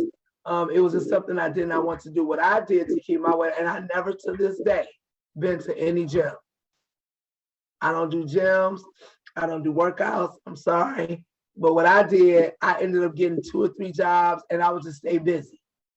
So I always worked 2 or 3 jobs, always up, running around. That's how I stayed busy. And within the first 6 months, I dropped like 125 pounds. Hey. And started going from there. Then I plateaued where I stopped losing weight. So the doctor said to start it back up, go back to the diet you were on, go back to the broth, go back. And so I did. And then it started back up again. And I ended up losing over 300 pounds, going from a size 78 to a size 42 in the waist. So now I could live, because my number one love is roller coasters. So I couldn't fit them. Like even at prom, I had to get off so many rides because I couldn't fit them. So now I'm just enjoying life. I could sit at the movies. I couldn't sit in the movie theater seat. So I'm just enjoying life, enjoying what I'm doing. having a great time. And then I noticed all this skin I had hanging. So I asked somebody, do they remove, So they said, yeah. So I had a lot of chest skin where I could pull it out to here. And then I would have, no, I'm serious. I had to wear tight, I had to wear tight t-shirts to keep them down so I could look normal up top. So which one did I have done first? Yeah, my chest. So I went to a doctor, Cleveland Clinic, Rockside, Independence. He said I was the first man he ever done, but he was real good, drawing on me, sketch what he do. He said he had to take my areolas off. And he said, now, when I put them on, do you care about sensation, feeling? I was like, well, yes, I use mine. So put them back like they're supposed to. Because I believe in all sensations. So put them back on. So, because he said he can attach them with no nerve, but I wouldn't have any feelings in them. But I was like, no, put my nerves back. So he did an awesome job and putting everything together, taking off all the extra skin, so I don't have any of that anymore. He did an awesome job. I had one complication. One night I was laying in bed and I felt something pop in my chest. Oh, no. Yeah, and I lived alone. By this time, I was living in what used to be called Watergate in Lakeshore. And my chest just started rising like something out of a movie. And I'm like, oh my God. So I'm running to the door and I'm running down the hallway screaming, help. And my chest is getting tighter and bigger. And I'm thinking, oh my God, my chest is going to explode. I'm about to die. So what happened was somebody called the ambulance. They came and they took a wrap and they started wrapping me really tight to stop the swelling. I mean, tight to where I was almost where I couldn't breathe. Yeah. Took me to the hospital and they said, you broke a blood vessel in there. And they said, we got to get that out of there and seal that up. So I called my parents. Parents rushed to the hospital. I'm thinking, oh God, I should just left my tits the way they were. I felt like I messed up. But they stuck a big needle, fat needle up under and like a pump. And it looked like soy sauce. It was horrible. But they got it all out, stitched me up, and now I was cool from there. So then after that, my legs, because I was more bottom heavy, I had a lot of saggy skin, flabby skin hanging on my legs. So I went back there and they sent me to the sports clinic where I live now to do my legs. So I had all the extra skin removed from my legs. That was, out of the 3 surgeries, that was the worst. Imagine. That was the most painful. By this time, I stayed in Lakeshore and Sydney apartments, like 277 in Euclid. And my parents actually came and stayed with me. And my legs were bandaged. And when I tell you the pain, oh my gosh. That was the one, because they cut all the extra skin and then they take your original skin and pull it together and tighten it. So morphine pump wasn't helping. Ibuprofen, Percocet, nothing. It was the worst pain ever in my life. And my parents, my mother, God bless my mother and father, they were changing my bandage. My mother was changing my bandages like 4 times a day because I was still bleeding. And I thought I was going to bleed out. One day, my mother got me up to walk to the bathroom. And when I was trying to use the bathroom, I just passed out. All I remember is just my head hitting the wall. And my mother was screaming. I didn't even know I had passed out. I just noticed I was on the bathroom floor. It was just so much blood loss and stuff. But they said that's the way that your legs drain. Yeah. And it was bad. Yeah, it was bad. But soon that got better over time. Because now that I help people through, I tell them that's going to be painful. Yeah, it's going to hurt. And so now I got, my bow leg is even more defined because all the weight is gone. So So that's all people talk about now in my family is how bow-legged. Me and my dad are the only bow-legged people in our family. But now I can wear clothes and it looks decent, and I don't have all this extra skin hanging and swelling like I used to and all this edema and other stuff. And I've never had one complication from gastric bypass to this day. I never threw up. I never had to go back and get something fixed. I never had no complications whatsoever to this day. And that was 2002, over 20 years ago, I had surgery. Just how does it feel just to be able to look at yourself in the mirror and be like, hey, what's up, man? You know what's so funny? Months after that, I would get up and I forget I had it. And I had this fat feeling until I get to the mirror. And that was so funny because I'm like, oh, I like, it was like I was in bed and I'm thinking I'm still this fat person. Yeah. And then I would get up and walk to the mirror and I'm like, all over again, like, oh, okay, yes. That's what I was saying, because like mentally you're thinking, you get so used to seeing yourself a certain way that like after a while it's like you start looking in the mirror like, wait a minute. Exactly. And the other thing I had to get used to was people stared at me because I was fat. And they would look at me and laugh and poke fun. So I dress up a lot. I love smelling good. That's one thing the kids say they know when I'm in the building because they can smell my cologne when they walk through the hallway. Mr. Michael. Yeah, he here. So I had to get used to, I remember this lady was staring at me at the bank and she kept looking at me and like, I'm getting heated. Like, what are you looking at? Like, because Fat Mike is still thinking everybody's talking about you. And she was actually looking at me because she was interested in me and she thought I was attractive. I'm like, what? I wasn't used to it. So I was just that whole persona. I had to get rid of that whole character. And sometimes, I'm still too fat for some people because I'm a 42 or 44. Because, you got to do it for you because some people will never be happy and I can't do it for other people.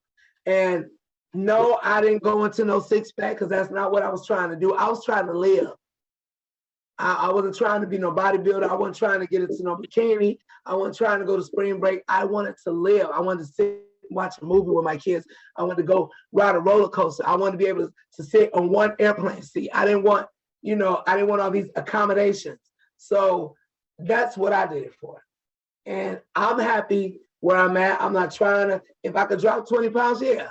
But I'm not, it's not on me like that. It's not. So now I just live my life the way I do now. And I enjoy, who I am now. But I worked as a planning center executive member. Then I won the election to be the paraprofessional assistant chair for the district. So I started doing that. And I won my election every year. Doing that, I never campaigned, never said vote for me because I just felt like if God wanted me in this position, I'll win it. Mm-hmm. And I did every year. And I help parents fight administrators that were, trying to make them do things that were outside of their contract or things that were outside of their normal job description and things like. So of course I became loved and hated, but I didn't care about that. I was built for this. So what happened? I went to FDR. I was a para at FDR. That was my last bit. I'm a para. Started a choir again. They never had a choir. Told them we're going to travel, sing. Parents laughed at me, said people always coming through here talking about what they going to do with our babies. They don't do nothing. So I prayed, like, Lord, I got to follow through. I want to be one of the ones to follow through. So I had us in the America Sing Convention, which is ran by John Jacobson, I think is his name, where all these choirs get together and sing. So I entered our little black choir, and it was in Washington on the national line. So I said, we got to get a bus. We're going to do a turnaround. We're going to go up there, sing, come back. And the parents believed in me. We raised the money, and I'll send you the link after this, that when I say they sung their heart out on that stage in Washington, D.C., it was amazing. So after that, The parents was like, whatever he say, we going, we going. They were selling donuts, candies, cook. I had their back. So the next year, I said, we're singing in Pennsylvania at Hershey Park. What you need is what? That's where we went. We sang at Hershey Park in Pennsylvania, and then I let them enjoy Pennsylvania. Next year, I said, we're singing at Six Flags in Atlanta. We're on center stage. We raised the money, went to Six Flags. I took them to the aquarium in Atlanta, which is amazing. So we went there. We went to Martin Luther King's, memorial site. We went to the church. We sat at Ebenezer and heard the message. We went to Lenox Mall, which is a popular, huge mall there. I took them to the park for a picnic. We bought hot dogs, all this stuff, had a gift, and we ended up staying at the Marriott at 5 Points in Atlanta. Had an awesome time. They sung at Six Flags. People were getting off their rides. We were doing awesome. We had TV shows appear, stuff like that. And we even sung for RPM Man, is a group of millionaires that paid us $1,000 just to come sing the national anthem. So they would supply the bus, feed our kids, give them all kind of goodie bags, and then they gave me a check. So they did that every year. Well, I was still no degree. By this time, I'm well over 35,000. So I'm no degree, no nothing. I decided I wanted to be an administrator, like a principal. Now that's crazy because you need something. So I applied to be a dean. I got turned down. So I stayed at FDR. I applied again. I got turned down. So I stayed at FDR. I applied again. I got turned down. You don't have the right paperwork. Stayed at FDR. I went out to eat at Stonetown, downtown Cleveland, and I ran into, her name was Michelle Pierre Freed. I ran into her. She knew me because I was a union rep, and she was one of the CEOs of the district. And I laughed and joked with her and her family and And the person that was the president of the pair with me, she said, you ain't supposed to be bumping, that's our enemy. You ain't supposed to be bumping gums with them. And I said, well, God told me to be nice to everybody. So I'm not on that. So I laughed and joked with her, whatever. So I applied again to be a dean. And I called Michelle. I said, look, I don't have the paperwork, I don't have a degree, I don't have none of that. But I really know how to run a school. I run the cafeteria, I'm FDR, I'm the only one in there with the cafeteria. I run the program, I do what I'm asked, I do all the extra duties. Other parents be like, why are you in here in the cafeteria? You know it's supposed to be an administrator, don't be doing their job. But see, I knew that God was training me for something bigger. Mm-hmm. So I just did it. I said, well, y'all don't worry about it. I'm going to just do it. But I loved being in charge and running through it. And the principal was like, look, Mike, you keep that cafeteria running smooth. So however you want to do it your way. And I did. I made the uniform and the way we did it. And I know I was just a para or in the planning center, but I enjoyed doing it. And she called downtown and she said, do you have Michael Williams' application?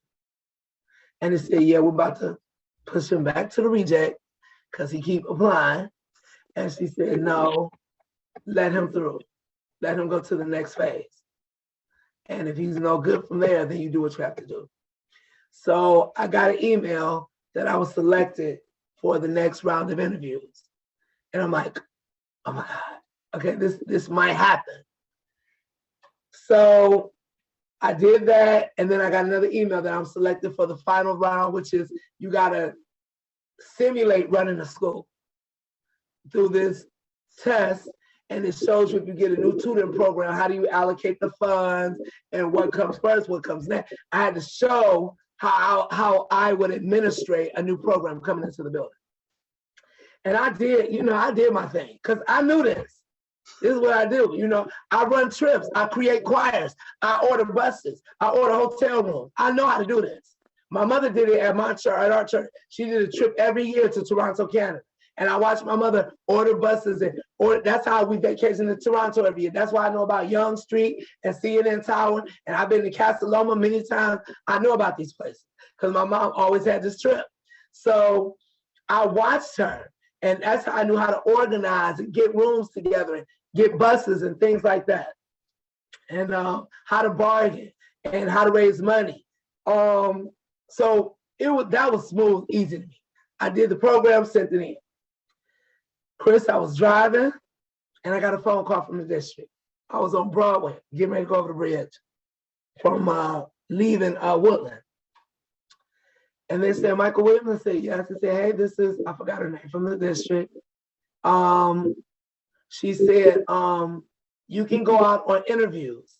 We have certain schools that have openings. So you can go on interviews. I said, okay, cool. So I went to a West Side school, and she told me they needed a dean there, and this. I went through the interview, but then she said there might be a chance one of our kids may call you a nigger. And I didn't know that was going on in Cleveland schools. Like, excuse me? She said, so how would you deal with that? I said, well, I'm sorry, how do you deal with that? What's the policy here in the building? Because I wanted to know what was in place. Because it was a predominantly white school on the West Side, and I didn't want to come in feeling like I'm gonna have to run to my car, Yeah. So I said, you know what? I'm gonna scratch this. I'm not gonna do that. So I didn't take that school. I had lost interest after that. And this is what's funny is while I was at FDR, Chris, we would run out of bus tickets. And I know I got some in my pocket. I always had these doggone tickets on. So we would run out of bus tickets for our kids. And the principal would say, can one of you parents go to Glenville, which is around the corner from FDR, and ask Miss Bell, the principal there, to give you tickets. So the parent like, I'm not doing that because you pay me gas amount. Now, mind you, it was less than 45 seconds away. They could have walked over there. I'm not doing it. I get paid gas amount. I ain't doing it. But I learned, be nice, you don't know where it's going. So I said, I'll drive over there and get the ticket. And so I would drive, meet Miss Bell. Hey, Miss Bell, I'm Mr. Williams from FDR. I'm PCIA over there, paraprofessor over there. We're out of bus tickets. Can I borrow some? She's like, how many you need? She would give us. I said, all right, see you later. Come back to the school. Some of my coworkers be like, why did you go over there? You know we don't do that. We ain't supposed to be doing it. That's their job. You a parent. They don't pay you to. No, I'm going to do it. So next time we was out, now I walk in the building. Hey, Miss Bell. Hey, how are you? I said, we need more tickets. You got something you can borrow? Yeah. After fourth time, she's like, oh, Lord, here comes Mr. Williams. He coming to rob us. You know, we playing with each other. I'm like, come on, Miss Bell, don't do me like that. I need some tickets. You know, come on now. Don't do me like that. She'll give me some tickets. And we just built this relationship. Chris, why did they have an opening for deans? So I went in there, filled out, and I waited. I had to wait about 2 hours. And because they were, you know, people were interviewing. And then when they got ready for me, they said, we're going to take a lunch and we'll be back in an hour. So that was another hour. But I was like, nope, because maybe this is an interview testing my patience. So I'm like, oh, no problem. Go ahead. I'm good. Actually, I was like, look, you know, but I didn't want to, you know, throw that out. Yeah. I got in there and she's like, oh, I know who you are. And that, I think, helped me be comfortable interviewing with her because she knew who I was. And then she seen me go out the way for the building I was at to come over here for our kids. So she said, I know if I don't know nothing, I know you ain't got no degree. She said, I know you're for kids. Mm-hmm. And that's what I want. If I don't know nothing else. She said, because you come over here all the time. I need 5 more for my kid. I need 2. And anybody that would keep driving over here, you got to be for kids. She said, so we'll, you know, I haven't made a decision. We'll call, you know, we got to speak to our area superintendent, whatever. After about, I want to say 4 or 5 days, I got the phone call that Glenville had put in for me to be the dean of students. And I was driving, and of course, I pulled over, and I could do nothing but just cry and praise God, because throughout all of this, in 2009, my father passed. He had dementia. He passed. My mom was with him when he passed. I took my mom in my house, but she just did not want to live anymore because they were married 57 years. Losing that other half is, yeah. Yes. So after 2 years, in 2011, my mother passed. And so it was just not having neither one of them here anymore, but God continuing to do what he promised. And Chris, I'm sitting here today on my 5th year being the dean of students at Glenville High School. And of course, I made way more than $40,000, more than 50, and I still don't have a degree. Wow. And I go and I pay out of pocket because I want God to know my commitment. I take one class and I pay one class at a time out of pocket. Right now, I'm at 72 credit hours. And I pay one class out of pocket, and I'm a 4.0 student, straight A's. And I take them online. And I'm also a licensed foster parent. So one of my students that I met in August that was homeless, he's my foster son today. Wow. And so that's who I took over to their grandmothers. And he's a straight F student, straight Fs. And that's the one that I said, if you get these A's, I promise you, I'll give you a Christmas you never thought you'd have. And he made straight A's, first time in his life, 17 years old. First time in his life. He was balling, wasn't he? Yeah. So now he's 18, he's doing amazing. And, we have our challenges and struggles, but I wouldn't trade them for the world. I just always been about kids. And through the course of all of this, I've had almost 7 foster kids that have walked through me through all this stuff. And I'm from Safi Foster Care Agency. And even he's 18, well, he's 17, so I still didn't get a penny for him. But at the same time, there's nothing I wouldn't do for him. And I'm grateful for where I am now. And during the quarantine is when I wrote this book, which came out of nowhere. I'm not a writer. I don't profess to be one. But after seeing what happened with the George Floyd trials and Breonna Taylor while we were in quarantine, I didn't want our brown children to feel like they were already criminalized by the color of their skin and they're already doomed. So with no experience, I picked up this laptop and I just started typing and words started rhyming. And I got scared and I took my hands, I was like, nah, I don't do this. This ain't what I do. And I didn't have any kids during the quarantine, so it was just me and God,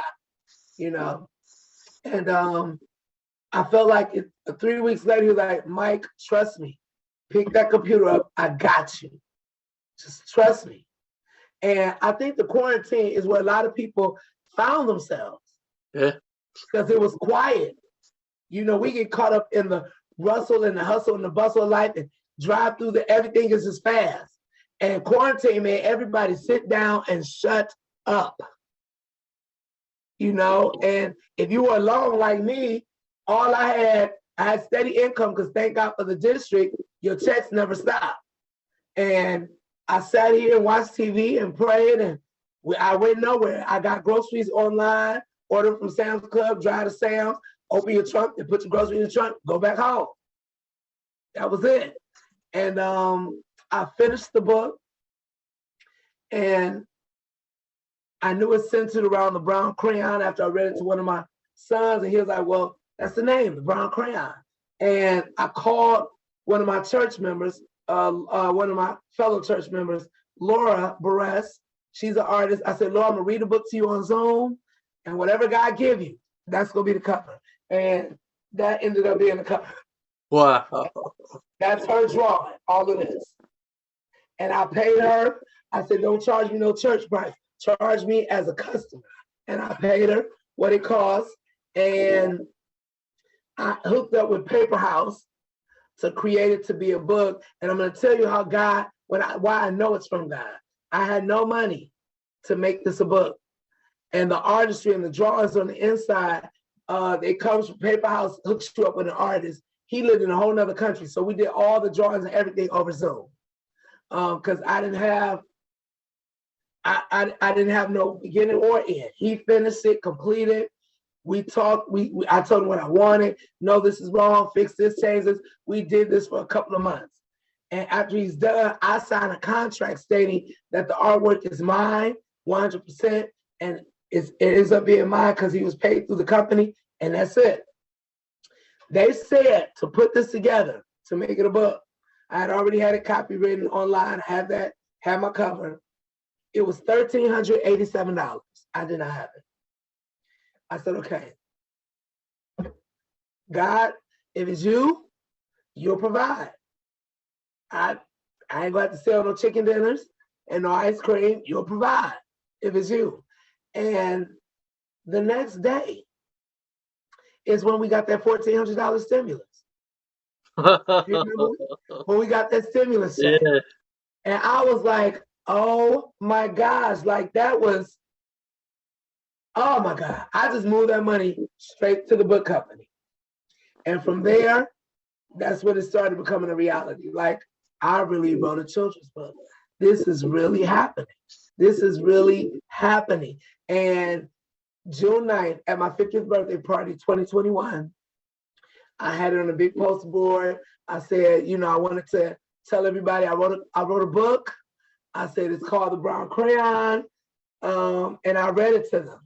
And people were in tears because they knew I didn't do stuff like that, and they knew it had to be from God for me to have that done. And I wanted to show you my cake because I'm a candy person. So I literally had here it is. I literally had my cake ordered and sent to me. But that was my cake. It's all candy. Wow. Look at that. And it said 50 on it. But that was my cake. And I introduced the book to them, and you know, people were just really shocked and happy that that's what it looked like when I introduced my book. And it released August 19th, 2021, through Ingram Sparks Printing. They handle shrink wrapping, printing, shipping, and that's what I wanted. I didn't want to have nothing to do with none of that. And then you get a percentage from Ingram Sparks. And because of their metadata list, your book goes to all these other stores, and then they choose if they want your book. And so Amazon, of course, will pick it up. But from there, Barnes & Noble picked up my book. And then from there, Target picked up my book. And then from there, Walmart picked up my book. And then 12 Cleveland Public Libraries picked up my book. And when they buy your book, you get paid from that too. So my book is in 12 Cleveland Public Libraries. And last week, I got a notification that my book is now in the Cuyahoga County Library System. So now it's in all the libraries. And this has been like freaking amazing. I was on Channel 3 News. If you go through my LinkedIn, you'll see that I put the link in. I was supposed to come on their 5:30 show, but the producer said it was so amazing that they put me on their 5 o'clock primetime show. So my story aired at 5:12. And like all of this happening to me now, and I go to school districts now, redo the reading. So I charge for the reading, I charge for the signing, and of course the books. And I've had school districts buy, Oberlin bought 450 books, Trumbull County bought 603 books. I'm doing school districts now. And that's what I'm doing on the side, yet I'm still working on my bachelor's. Still working on at 50 years old. I'll be 51 in June. And I think the video that got me the most, a school in Africa principal or teacher or whatever they call him over there sent me a video, and it was kids in this school, like a hut. Chris, they were reading my book. Yeah. How were you feeling in that moment when you saw that? Of course, I'm a crybaby, so I cried. I couldn't believe that these kids, I just couldn't believe it. It was amazing to watch something that I wrote all the way in Africa.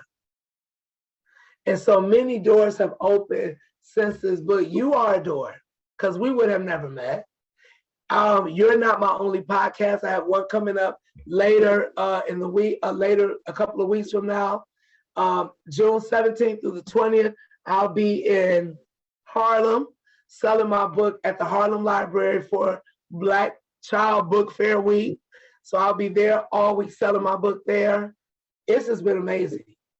This has been like, from where I come from and the things that I've been through, it's just been an amazing life. I can't. And I was diagnosed with cancer many years ago, right after my surgery, almost like 4 or 5 years after. And I told the doctor, this can't be right, because I have to take care of my parents. They're ailing. I take care of them. And I got stuff to do. So he said, well, it was bone marrow too. He said, well, you got a lot of treatment you need to go through. We need to run some more tests for other things. I said, well, to be honest with you, I won't be back. And he said, what do you mean you won't be back? I said, because I don't have the time for this.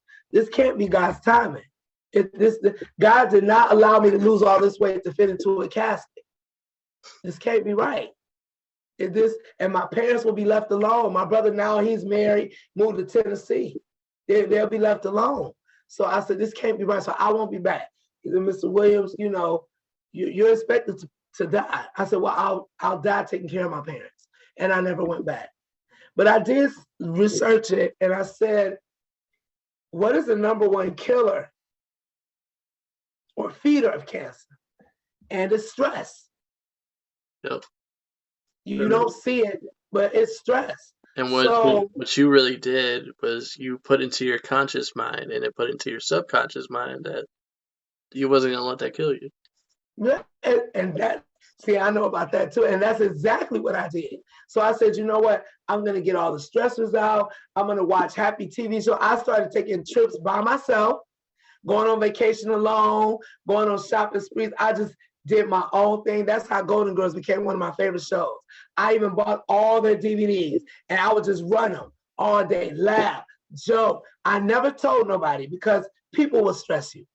Yeah. Oh, when they told you, okay, you need treatment, you look sick, you losing weight. I didn't want that.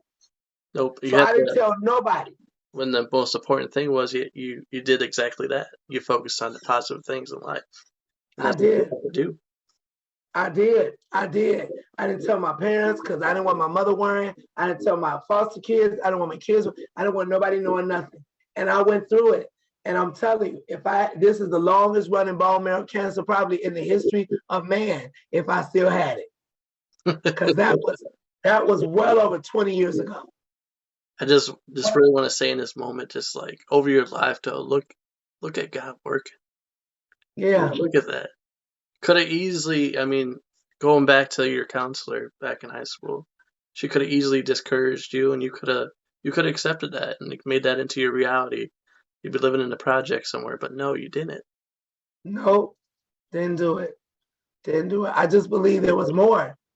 I believe there was more for my life. And that's why I tell the kids, that's why you see me in church. That's why I sing the way I do and shout the way I do, because you don't have a clue. You don't understand how many chances I had to die. Mm-hmm. And I didn't accept any of them. I didn't take any of those chances. I had opportunity, and I didn't take any of those. And I help people now. I say, look, I don't care what the doctor says. Laugh yourself to life. The Bible said that laughter is medicine. That's what he said. So I just took it as that and enjoyed my life and whenever I start, sometimes you might be like, oh, Mike, you feel that pain? Yeah, that's a cancer. No, let me find something to do. Let me put on another movie. Let me read a book. Find something to do. Every night since I found out there's 603 school districts in Ohio. I did not know that. So every night I email 5 to 10 school districts a night with my links to the news show and an offer for a free book for the district because I want to get in and sell books and talk to the kids. I do that every night, and I hit at least 5 school districts a night. Emailing their boards of education, and I'm gonna do it till I get through all 603 of them. Look at you, man. Yeah. God is working in your life. Yes, because this is not the end. The best part about it is it's only just the beginning. Yes. You're only just getting started. Yes, I believe it. I believe it. So it's been amazing, amazing journey. I can't, I'm grateful for this opportunity because this is the first time I ever sat down and told anybody about me not having a degree because I was so embarrassed about it. And I don't mention it at work, whether the teachers know or not. I was embarrassed about it. But God did something for me openly. And I'm not going to sit back and not show how powerful God is. Whether they know or not, they can't take it away from me. They can't take away. And if they try, there's always a ram in the bush. God has me. He has my back. And I want other people to know you may not have finished college. You may just got your GED. It's not over. It's far from over. You got to apply yourself and put yourself in the positions to be blessed. You can't sit at home and think you're going to be blessed. It's not going to happen. So when I wasn't making money, I volunteered. I put myself in the, what if I wasn't there volunteering and the music teacher quit? They would have hired somebody else, and there goes my door. Me being at that spot, I wasn't making money, but it put me in a position to grow to where I am now. Preach now, come on, preach it. So I tell people, it probably won't look like a best paycheck then, but put yourself in that position. Put yourself in the spot. I love Cedar Point. I took 60 kids on the charter bus to their interview. And because our kids were scared, I said, I'll go through it with you. But then the guy said, hey, look, I know you're a principal teacher, whatever. He said, but do you want to work at Cedar Point? I was like, no. I said, I don't want to be in the sun. I don't do all that. He said, look, you can work at our front gate in the missions. All you're doing is selling tickets. Taking tickets, and you're in air-conditioned office. I was like, all right. So I started taking tickets, selling tickets, doing that. And the next thing is like, look, Michael, we watch you help people. We watch people come up to you, and you know this park front and back. They said, how do you know the park so well? I said, well, in my spare time, I took a map home, and I try to remember it because I hate not knowing where stuff is. So when people say, hey, how do I get to Auntie Anne's? I can say, well, you go down the Midway, and after you pass Pearson Pagoda, it's right on your left, right before you get to the Melt. They would be like, he said he was impressed by that. He said, I want you to apply to be a supervisor. I said, a what? He said, a supervisor of front gate. Dude, I got that job. I ended up, all I did was wear the supervisor, stand in front. Hey, welcome to Cedar Point. Watch the ticket takers take tickets. Hey, welcome to your best day in life. And that's all I did, making money, being a supervisor at Cedar Point. And I was the only African-American male supervisor at that front gate. But I had to put myself in a position. Yeah, and a lot of our young people, that's what they have to learn. They want to be millionaires, they want to be rich, but they want to stay in the basement, in their backyard, in their house, over their friend's house, over their girlfriend's house. That's not where you're going to be blessed.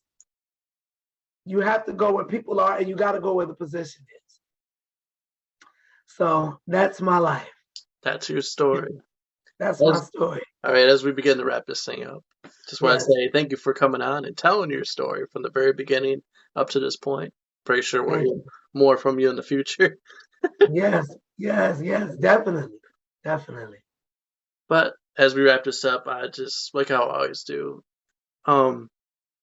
somebody right now is going through the same thing that you dealt with in high school, where the counselor pretty much told them they don't have a future, that they're going to be working at the McDonald's across the street or the Burger King. What is your advice to that person right now that's watching or listening? Do not allow anyone to write your life.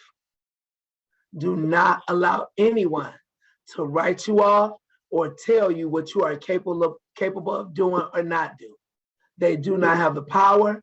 They do not have the authority, and they do not have the doors or the windows to your life. I don't care who they are. I don't care how close they are to you. I don't care how long you've known them.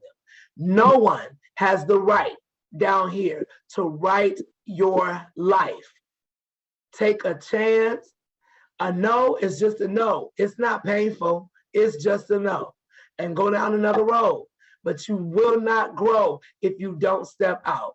And some people that want to write your life, they know you're going to grow. And that's why they tell you not to.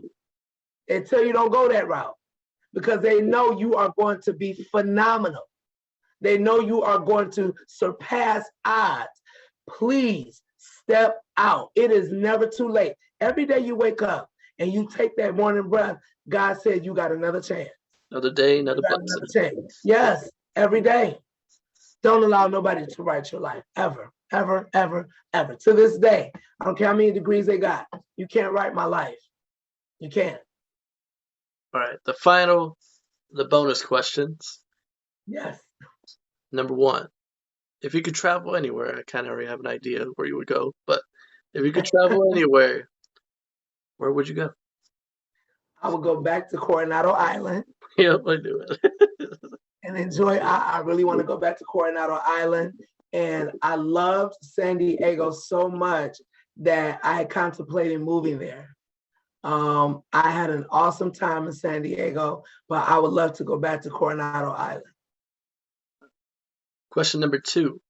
Yes. Dogs or cats? I have both, but I say dogs because they're loyal. Cats,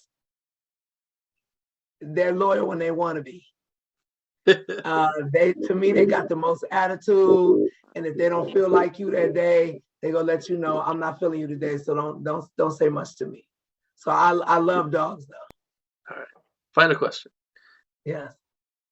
It might be kind of early for this one, but question number 3. Now that you have released the book, The Brown Crayon, could we possibly see a number 2 come from you? Most definitely. It is early, so it won't be released now because I'm trying to push all the juice I can out the Brown Crayon. You know, if it's 603 school districts here, then I've only barely begun to, cover the map. But yes, there will be a second book. Yes, I do know what road I'm going down, and no, you can't know yet. All right, Mike, I just wanted to say thank you once again. Thank you for watching. Thank you for listening. And Mike, if they want to reach out to you and they want to get to know you, talk to you a little bit, ask you some questions, how can they do that? Okay, on Facebook, I'm Michael G. Williams. So you can find me on Facebook. My profile is open. On Instagram, I'm Sing Great, SING_GR and the number 8. Of course, on LinkedIn, I'm Michael Williams. My website for my book and for me to do public speaking engagements and things of that nature, and what I talk about is www.mindelevation.com. I'm sorry, www.myelevationuniversity, all one word, myelevationuniversity.com. And you can definitely find me there. And please join the email list so you can get updates on my next appearances and next signings and things of that nature. Love to have you be a part of Mind Elevation University. All right. And as we wrap this thing up, I just want to say this is an open platform for everyone. So if you want to come on sometime and tell your story, just like how Michael did, feel free to message me. But this is Chris. I'm signing off. Thanks for watching. Thanks for listening. I'm out. Peace.